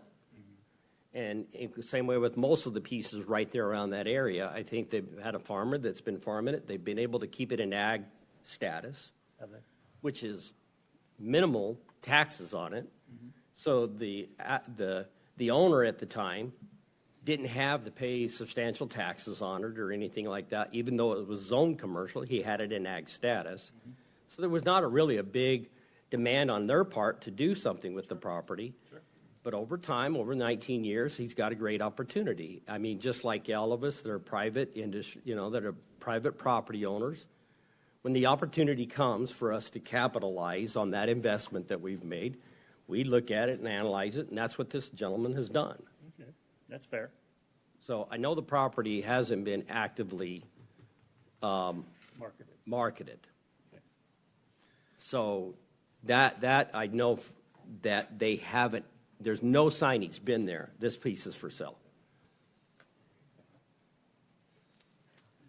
And I do want to add one other comment, that the traffic will continue to, if this project's not built, the traffic will increase. I mean, we've already seen the numbers of the growth and everything that's coming. So it's going to continue to grow. Right. You know, so if we want, and I think you and I have talked about this in the past, if we want the improvements on the infrastructure, we are going to lean on the developers to make those improvements. So can I ask a question of legal? Sure. Absolutely. And not to go, I don't think we need to go in executive session for this, but I would like to ask you, if this was denied today, what is the alternative for the applicant at this point?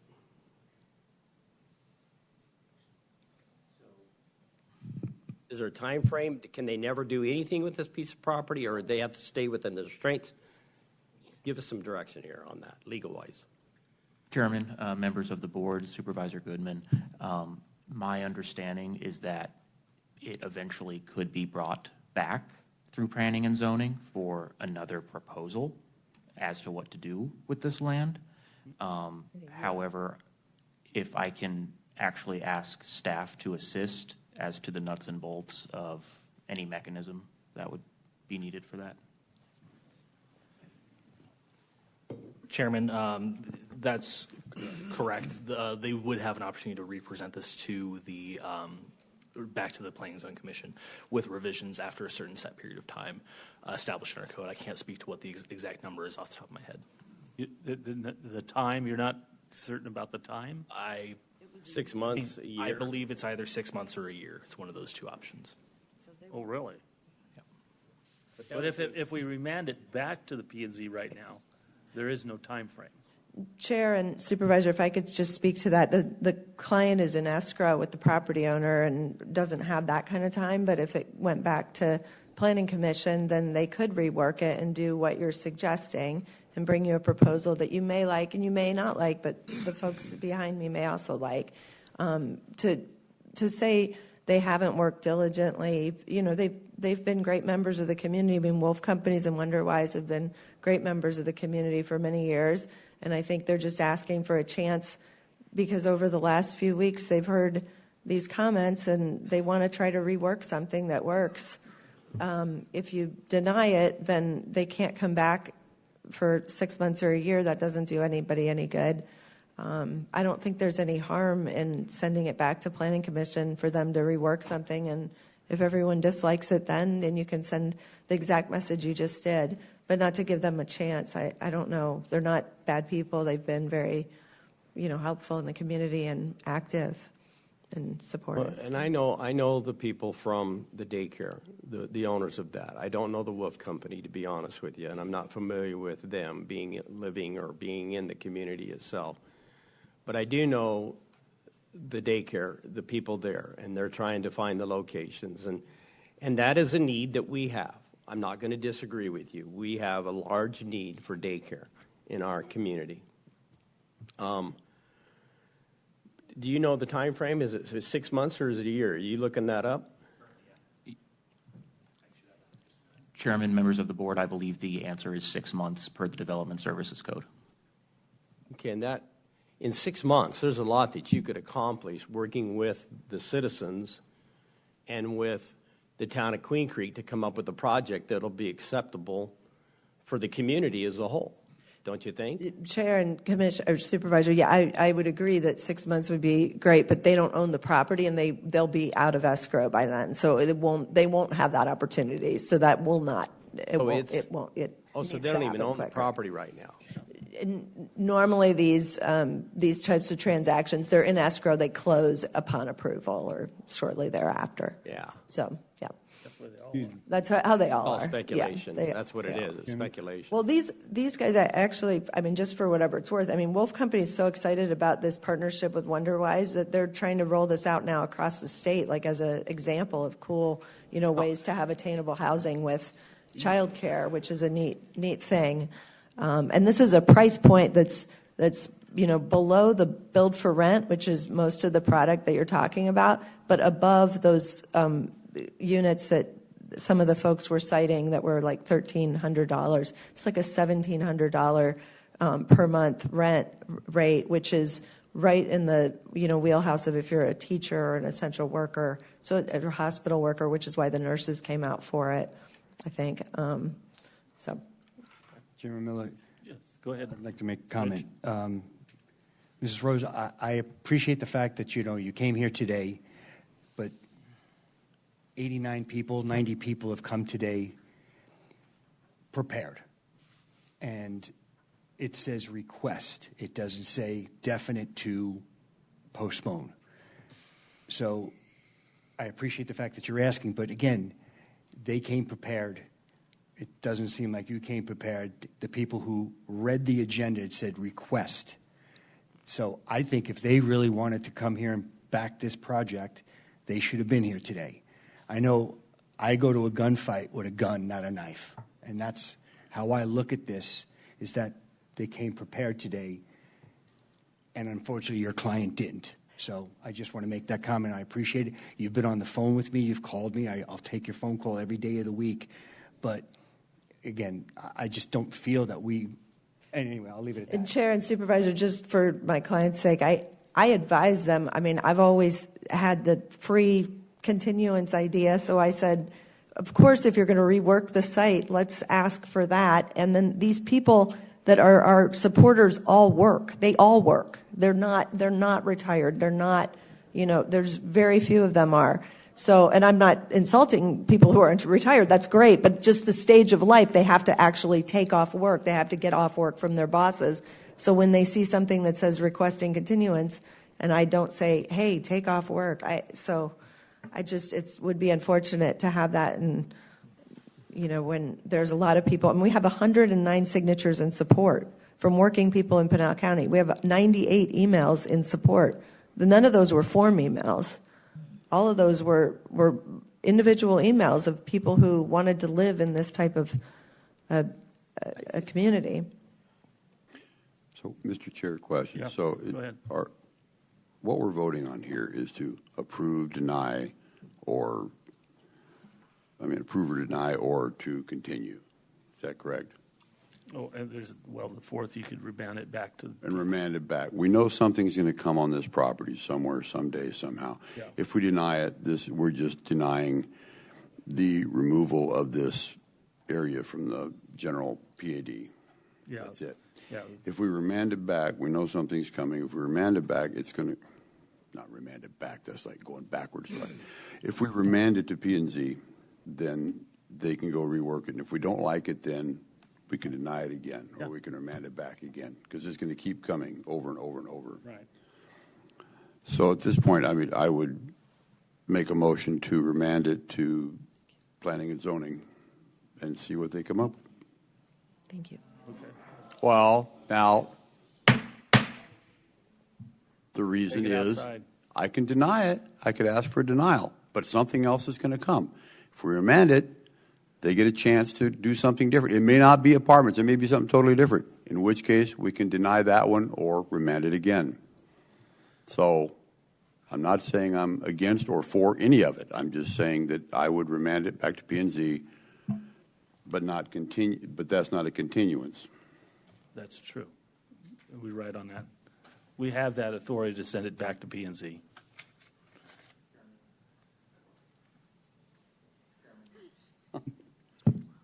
Chairman, members of the board, I apologize first for not being able to use a microphone.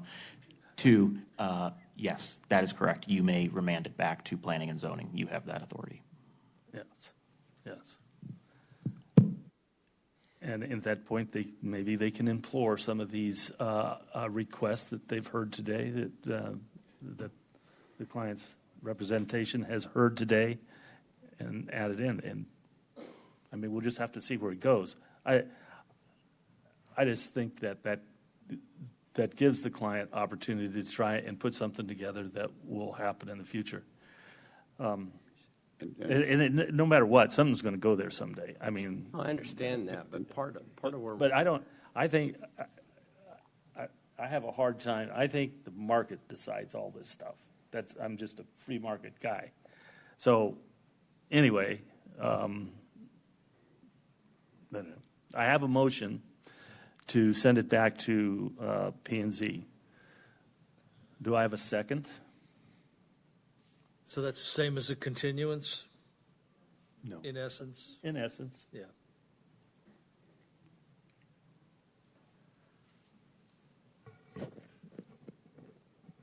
Yeah, it's going to have to change drastically to be approved. You can tell that. So. But then I think that gives P&Z an opportunity to get a comfort level as well if something new is presented to them. It takes out the penalty of the 6 months. So is the way I see it. Supervisor Goodman, it's in your area. So work this like a work session. If this came back as 90% commercial, probably be for it. You know, this is, to me, I'm looking at what we have currently on the books. Any change whatsoever on this into high density or anything else. So, yeah, no housing. If we have plenty of apartments coming, we do. Yeah. I mean, So I've if already it's- given the statistics on what kind of apartments coming, and if the numbers are already coming down on what those numbers, what the rents are. We've only got 4 in construction right now. So if we send this back and they understand they better come back with 90% plus commercial, which is what we need. We need doctors. We need daycare. Can I tell you, since we're going to treat this like a work session, I'll be straight out with you guys. The fact of the matter is, I've offered to help look at other locations for any of these apartment complexes that have come into the area, particularly in current zoning residential areas. And I've offered that. And I've offered it. We just barely rezone some areas for the state land department that has some high density capabilities in it as well. I don't want to get too far off this. No, I understand, but I guess I get your example. Mr. Chair, so really quickly, so can remand it, don't second it. I mean, I'm making that offer there. The owner can do what they want to do with the property. They can come up with a totally new plan for it, and that may be acceptable. If it's not acceptable, then we deny it at that time. They also may not do anything. They may not go do back. nothing. That's true. Yeah. I think sensing the folks in the audience, I think they want commercial. I'll second it with the hopes that it comes back as commercial project. Thank you. So you have a second. Okay. The second. That last part isn't part of the motion. Okay. I have a motion and a second to remand back to the Planning and Zoning Commission. All in favor signify by saying aye. Aye. Aye. Opposed, say nay. Nay. Nay. 3-2. Thank you. Thank you. Thank you. Thank you. Okay, we're going to eat lunch. We're a half hour late. We'll try and make it not more than 45 minutes. 45 minutes. We'll be back.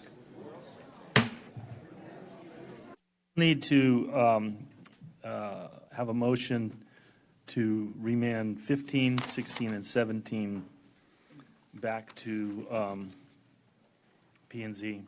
So, Mr. Chair, I have a question on that. So I know that we remanded back to P&Z on this first part, but that kept it. Do we actually need to remand these? Or That's do what we, I'm told. Or we deny these? Chairman, members of the board, now that my microphone is closer, yes, you do need to do a vote on each separately agendized item to have the effect of remanding each item back to planning and zoning. But my original motion there on 14 was to remand that back, which is to discuss the removal of the 12.45 acres. These others are now on that 12.45 acres. So are we then? Well, I kind of look at it as in totality of a project, but I don't know. Council? Chairman, members of the board, my advice would be to vote on each item separately, as that's how they are agendized. And No, I understand that. We understand I understand that. The separate part. I'm sorry, I'm not. Well, I mean, it's true, we remanded 14 back, which was to divest it from the old PAD. Yes. The other two, or the other three, need to go back? I was assuming the previous vote was intended to address all four. No, it was a vote on the one item. Okay, then I misunderstood the intent. So I apologize for that. That's my fault.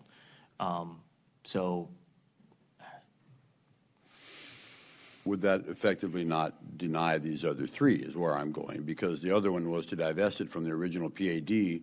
Now these others are about the PAD on this piece that was not removed from the PAD. So does that not make these null and void, in which case they would be a denial or an approval, but in which case we've kind of like put it. Chairman, members of the board, yes. That is my understanding of what took place. Okay, so. And I'm sorry if we're two ships passing in the night. I'm trying to understand. Okay, my radar is on. I've got it going here. So for number 15, then, Mr. Chair, I would move that we deny item number 15. Because in my understanding, we've essentially denied that by not allowing the PAD to be changed. Then if you deny it, then that item has to wait 6 months. Right? Correct. Chairman, yes, that is correct. The effect of a denial. The reason we wanted to send it back is because we didn't want the 6 month. I mean, not entirely, not but entirely, okay. but that's what. Okay, so then. Natasha, excuse me, gentlemen, Chairman, I just have the denial is because she might have put us in a predicament of I'm just saying that the 6 months. Yeah, that's what I was thinking. Because they don't have it paid, they haven't bought the land yet. Yeah. So we don't know if that has anything to do with it. It does have everything to do with it. It has all kinds of stuff to do with it. So, I mean, it's too bad the client has left. Because we, the idea was that we ran it back, that they would not be penalized with the 6 months. That would just go, the whole project would go back and be looked at by, the client would take a different type of product back to the P&Z. Okay, so I see where you're coming from, yes. Okay, so if we then, I will, whatever it is, I'll remove my motion, but, okay, so we have remanded the adoption of a change of the PAD.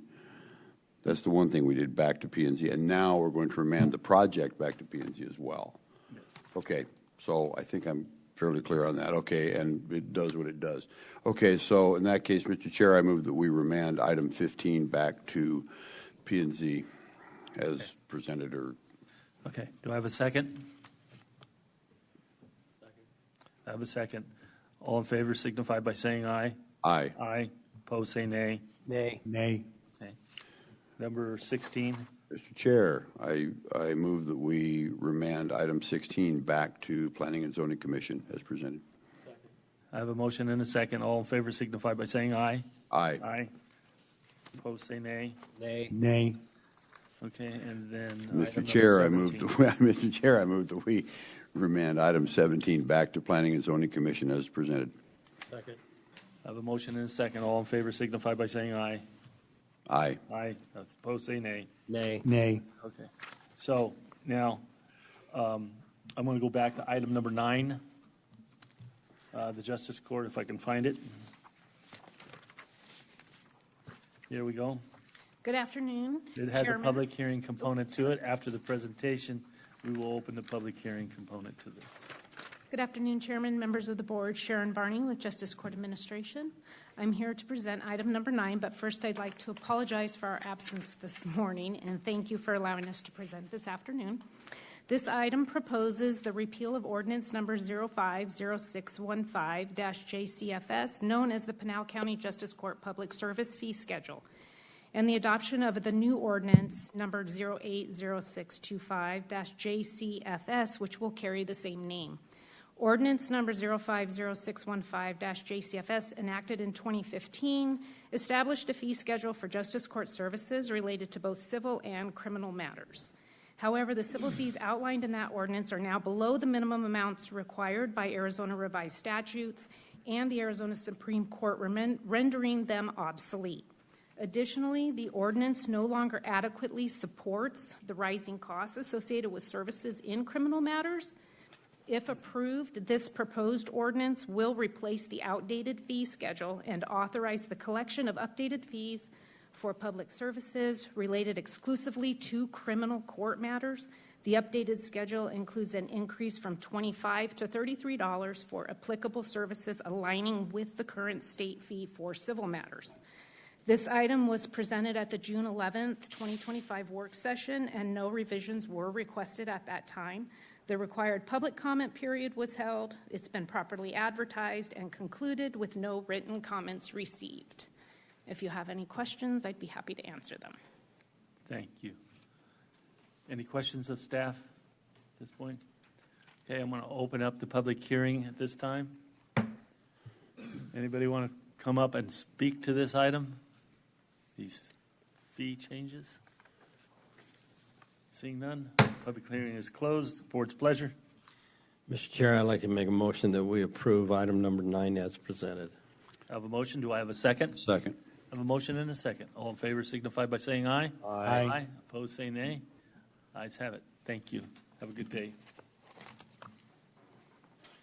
Brings us to item number 18. It does have a public hearing component, but we will hear its decision, approval, disapproval of case CSR 008-25.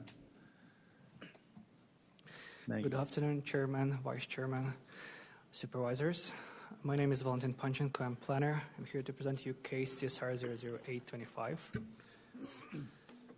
This is a request for a comprehensive sign package to allow installation of 60-foot high American flagpole at the temporary sales office model home complex within the Ware Farm residential subdivision. It's located south of East Combs Roads and east of Convenes. Here's general location, vicinity map. It will be inside the subdivision. Aerial map is currently under development. There's site pictures with a notice. Model homes that was already installed. Here's the site plan, and there was a yellow star in the bottom right corner, almost. There is a location for the flagpole itself, next to the parking lot. Here's landscape plan, and circle in red, that's the location of the flagpole. This is example from other subdivision with the same type of flagpoles installed by the same by the applicant.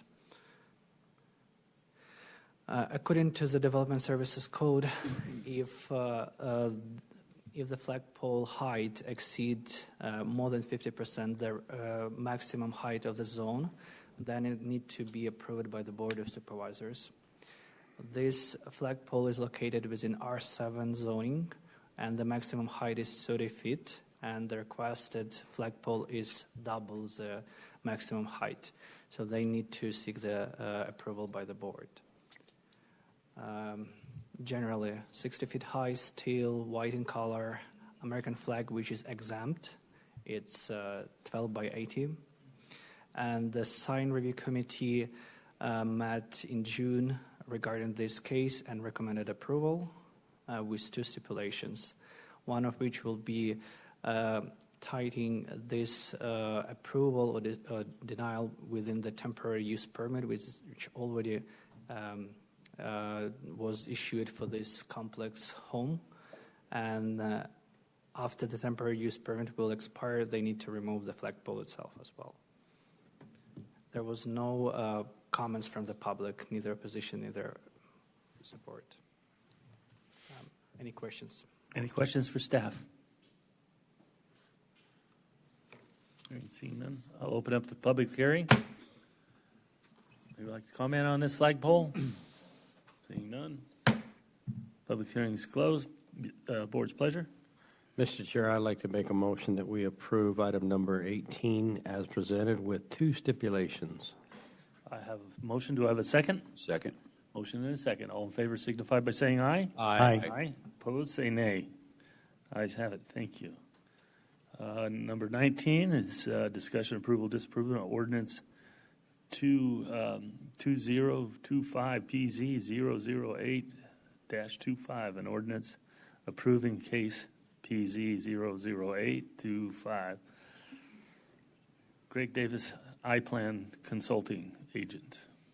Good afternoon, the board members. Valentin Panchenko, planner, here to present three cases: rezone PZ 00825, PED PZPD 00525, and special use permit SUP 00625. Project name Mitchell Trail Commercial. So the rezone application is seeking for approval rezone from GR, General Rural, to General Commercial zoning district for parcel about 10 acres. PD also requested to support the specific development standards for the outdoor storage facility, and special use permit is a request to operate an outdoor storage facility for construction-related materials and vehicles. That's located east of Hunt Highway and south of Arizona Farms Road. It's northwest of the town of Florence. The applicant here today. Here's a location of that property. Zoning. There is GR to the north, east, and south, but there are a mix of commercial and industrial to the west. And there are residential subdivision to the southeast with existing applications for plats. Vicinity map, aerial map. This is a view on the property to the north, to the south, to the east. That's a direct view on the property parcels. Notice sign. So that subject property was on a GR since 1962. There is historically a mix of land uses to the west of that property with commercial, industrial, rural residential, and suburban residential properties. It's also situated between two Southern Pacific Railroad lines, and that's how commercial can be allowed under current land use designation if it's under 25 acres. So it's aligned with the land use designation as well. Here's a development plan for the site with one entry and exit and circular road within the property. Here's better visualization with landscape and setbacks provided by the applicant for this property. While the code says that the PED overlay district may be applied for the property at 10 acres and larger, it also says that the board can apply if it's sufficient for the smaller properties. So this property, it's about 10 acres, 9.94 acres, and other smaller parcel to the west of that property, they also has PED overlay district to limit what they can do industrial on those properties or commercial on those properties. So the applicant providing in PED removing some of allowed by the right uses that's in prohibited uses on this slide. And also there was a list of allowed uses by special use permit, and applicant would like to limit it only to outdoor storages, and he provided the list of details what they want to put as outdoor storage, not just a general umbrella, just awarding outdoor storage, but they want to specify which exactly outdoor storages they want to be allowed on that property, a special use permit, as well as keeping general commercial uses for the future use on that property. And they will provide 6-foot high screening wall around the property and 10-foot perimeter landscape buffer along the whole perimeter of that property. There's no additional changes in development standards as a setbacks, etc. In general, there was also no letters of support or opposition from the public, and SUP can be granted based on list of criteria, based on information provided to the board. And here is again what was the SUP request is to operate an outdoor storage facility for construction-related materials and vehicles, because in surrounding area there is already the county got application for subdivision plots, 10 plots. Some of them was already approved by P&Z, and as well there is existing industrial to the west, and there are also several storage facilities to the west already existing. But as you might recall from previous pictures, there are a lot of parked vehicles and industrial stuff just on the off the street, so they do not have capacity to meet the demand for the storages, and that's basically why the applicant want to operate the storage, because there is a huge demand which will increase with subdivision constructions, and they want to provide that ability to the developers to store different stuff on that property, not off the street. Okay. Planning and Zoning Commission recommended conditional approval for all 3 cases. Rezone with 1 stipulation, PD overlay district with 11 stipulations, and special use permit with 8 stipulations. If the board have any questions to the board, I would like to answer. Any questions for staff at this time? Okay. Is the applicant going to present? Mr. Davis? Good afternoon. I'm Jason Sanks, also known as Greg Davis with iPlan Consulting. Okay. 317 South Higley Road. Sorry to confuse you. I don't look like him. He actually looks younger than I do. Thank you for having us up here today to present to you these 3 cases. I'd like to, if I may, speak kind of in tandem with all 3 at the same time. It's an outdoor storage proposal. It's a C3 rezone with a PED overlay. The PED overlay was used as a tool to protect the site from doing other uses outside of the whole, instead of the whole menu of C3, the idea of the PED was just to narrow it down so the focus would be pretty much on those uses listed in there that get us to the outdoor storage through the 3rd case, which is the SUP. What Valentin was clear to tell the story of is that there's the low-cost storage place that's both an indoor-outdoor self-storage facility on the west side of Mitchell Trail. They have an overflow of box trucks and other vehicles that they've kind of been, I guess you could say, casually parking on this property over the years, especially more recently. We've been working with them to try, please don't park on their vehicles on our property while we're going through the public hearing process, because we did have one neighbor call me from my name on the sign and say, why are you guys parking here already? And I tried to tell them we're working with our neighbors to keep that under control. So they moved the trucks. But then also what's not really showing up on the aerial is the business that's really taking off to the north of us.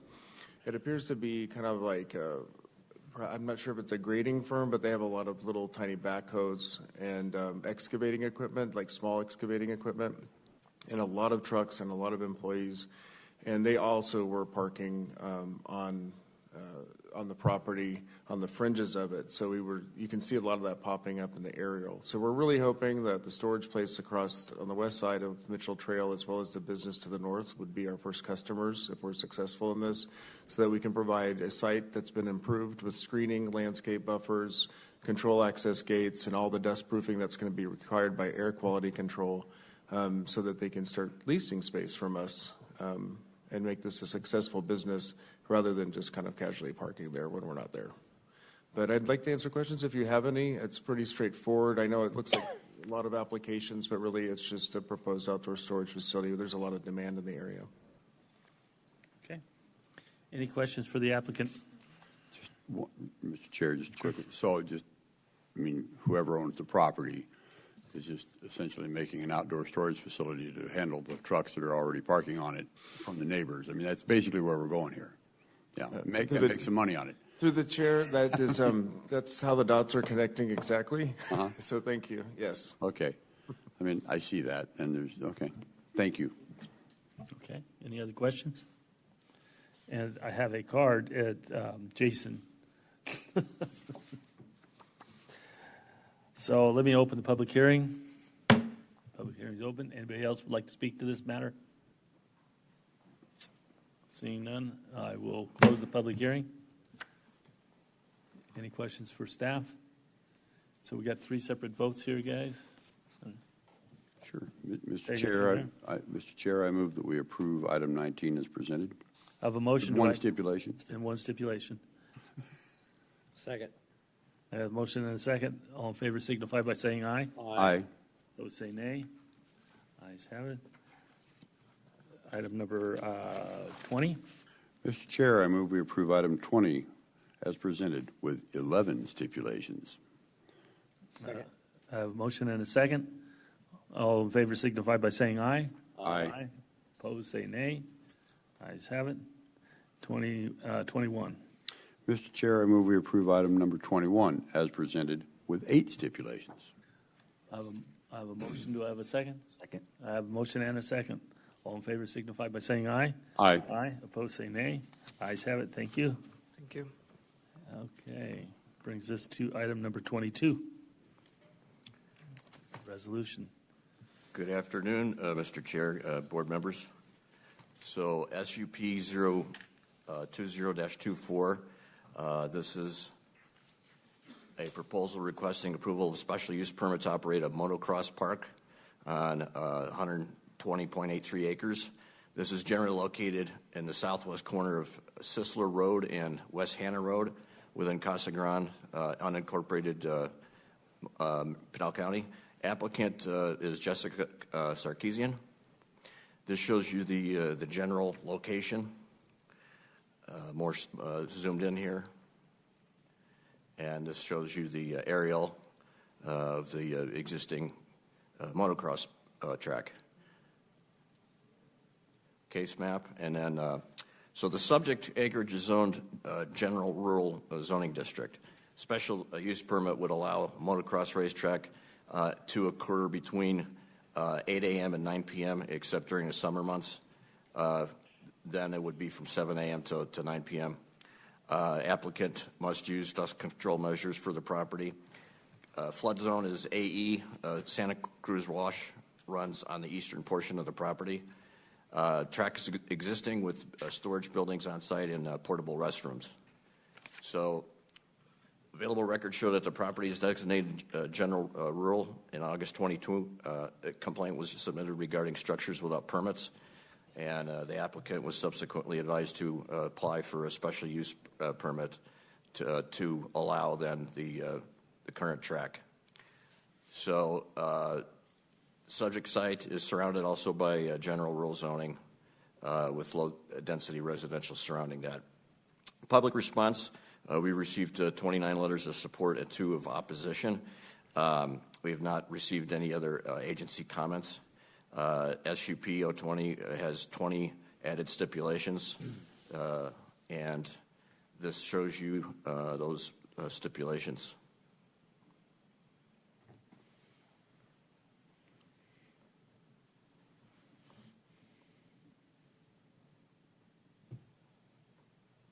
And staff would be happy to entertain any questions the board may have. Any questions for staff at this time? No, sir. I just have for the applicant, if you stay here. Yeah. Jessica?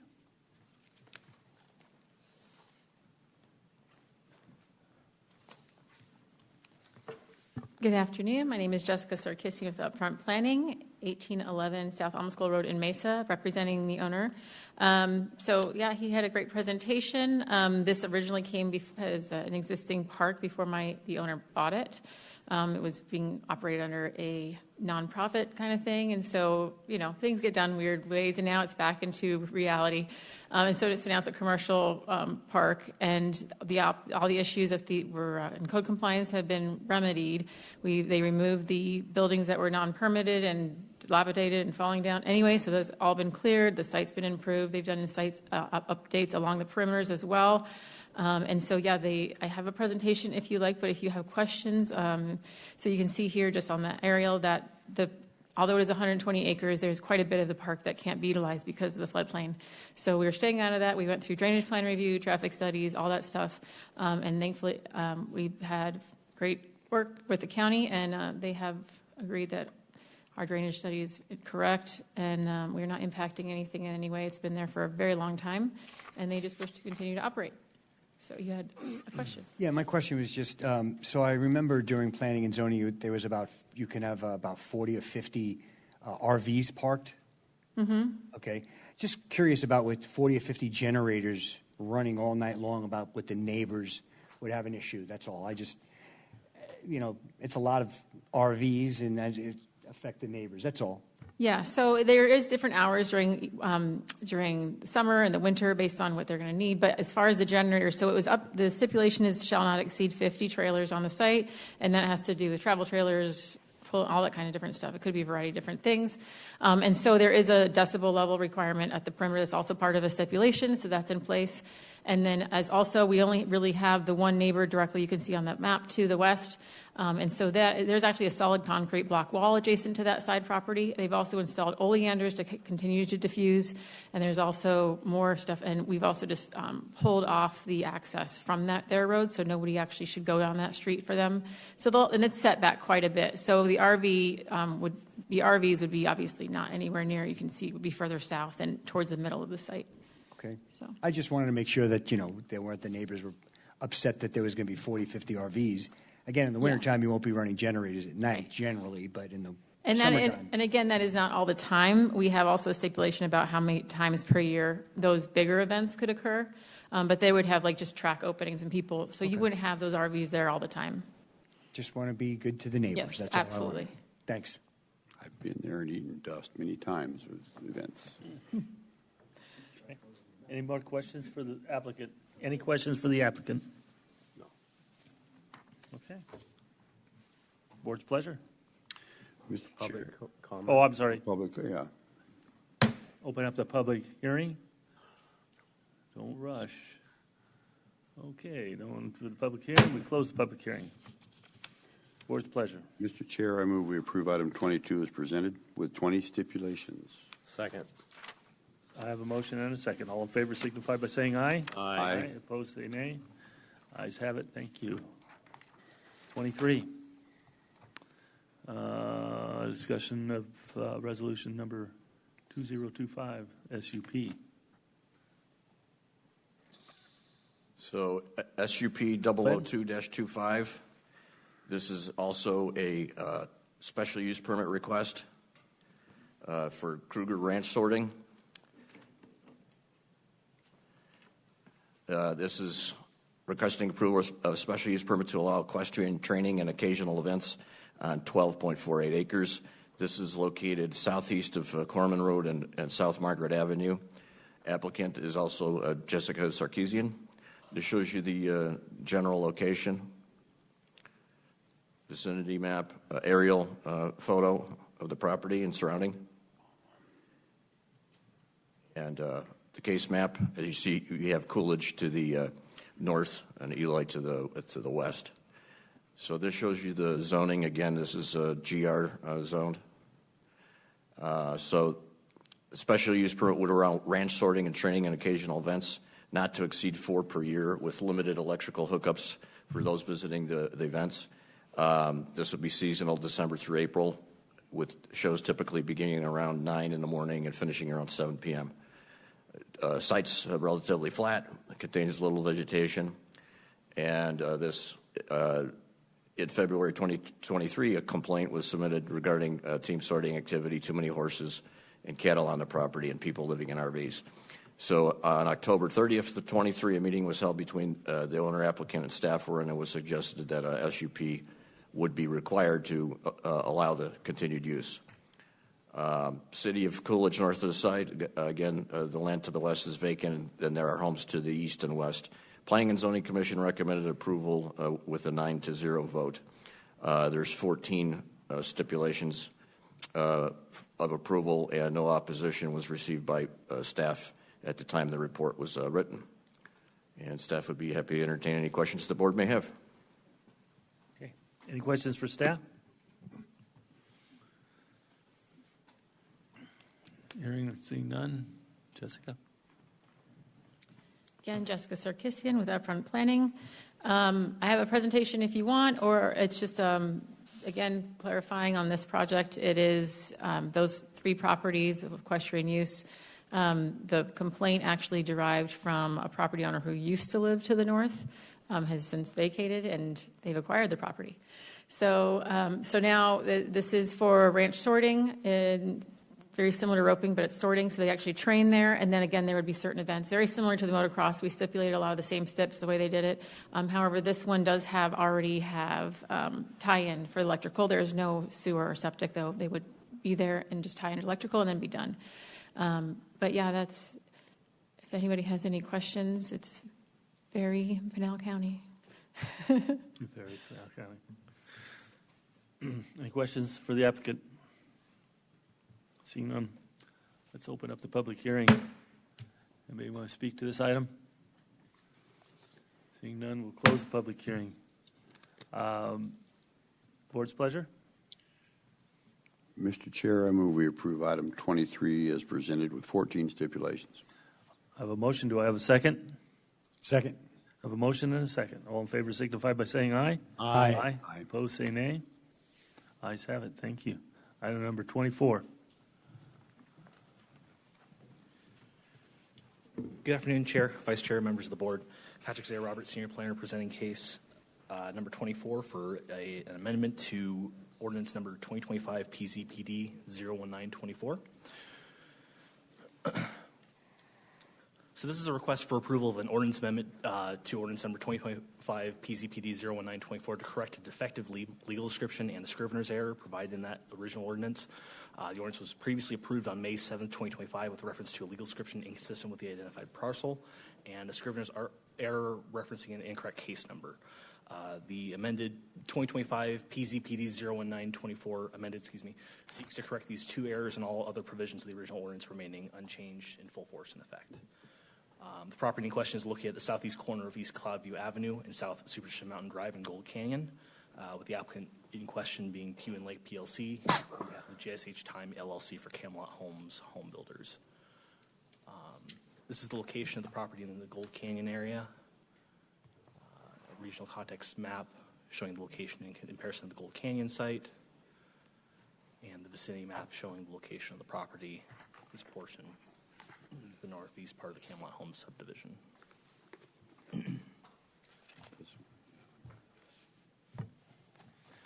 So I'm going to go ahead and skip through these slides. If at any point you guys have any questions or would like me to go through it in additional detail, please let me know. But ultimately, the intention of this ordinance amendment would be to correct the original ordinance, not to consider reapproval of the original request.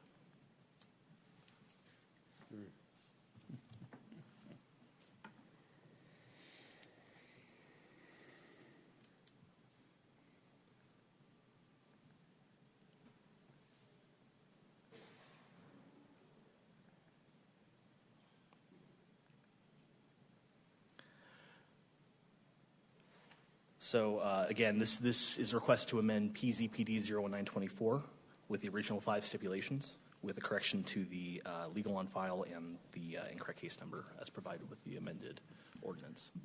At this point, does the board have any questions of staff? Any questions of staff? Seeing none, board's pleasure. Oh, wait, do I have a public hearing? Public hearing? My pleasure would be to listen to the public talk on this one. Okay, let's see. Anybody from public want to speak to this item? I'm closing the public hearing. That wasn't very pleasurable, sir. Mr. Chair, I move that we approve item 24 as presented. I have a motion. Do I have a second? Second. I have a motion and a second. All in favor signify by saying aye. Aye. Aye. Opposed, say nay. Ayes have it. Thank you. Man, I can't believe it. We got 2 items and they don't have a public hearing component. Holy cow. It looks like exec sessions. All we did was recess the exec session, so I think we can go back into exec session. We'll be back for a spectacular adjournment. Brings us to item number 27. Well, first, let's adjourn the exec session. Can I get a motion? Mr. Chair, I move we adjourn executive session and reconvene the Board of Supervisors regular session. Do I have a second? All in favor say aye. Aye. Aye. Opposed, nay. Ayes have it. Thank you. Item number 27, approval or disapproval of 13th amendment to the joint Chapter 11 plan with Purdue. Any questions of staff? Any other thing you want to present to this board before we vote on this item? Just for the record, kind of what it entails. Here, let's adjust this for you. Oh, thank you. Vertically challenged here.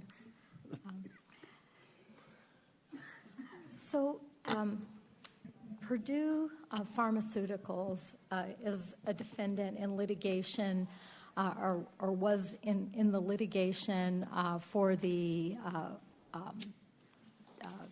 misuse of opioids and the harm that it caused the public.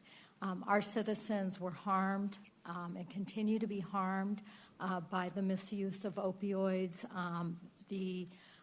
The supply chain, the pharmaceutical supply chain entered into a settlement agreement. Arizona is part of that settlement, the One Arizona Agreement, in which we've agreed to enter into settlement agreements. Purdue was one of the pharmaceutical companies that we were going to be entitled to settlement from. However, they filed for bankruptcy. So we've had outside counsel monitoring that situation. At this point, there is a recommendation to accept the 13th amended joint Chapter 11 plan of reorganization of Purdue Pharma and its affiliated debtors. That's considered the plan. And participate in the governmental entities settlement agreement. And the reason that it's requested that the board participate in this settlement is that it would assure that Pinal County will receive a significant amount of funds. It will not have this matter tied up in litigation in bankruptcy court for what could be potentially many years at a significant cost out of the settlement funds. Again, if you do vote to accept the plan and to participate in the governmental entity settlement agreement, it's also requested that the board chairman be authorized to execute all necessary documents, including the direct settlement participation form. And I'm happy to answer any questions. Any questions? Okay. Thank you. Thank you. Board's pleasure. Mr. Chair, I move we approve item 27 as presented. I have a motion. Do I have a second? Second. Motion and a second. All in favor signify by saying aye. Aye. Aye. Opposed say nay. Ayes have it. This meeting is adjourned. 5:05 meeting tomorrow?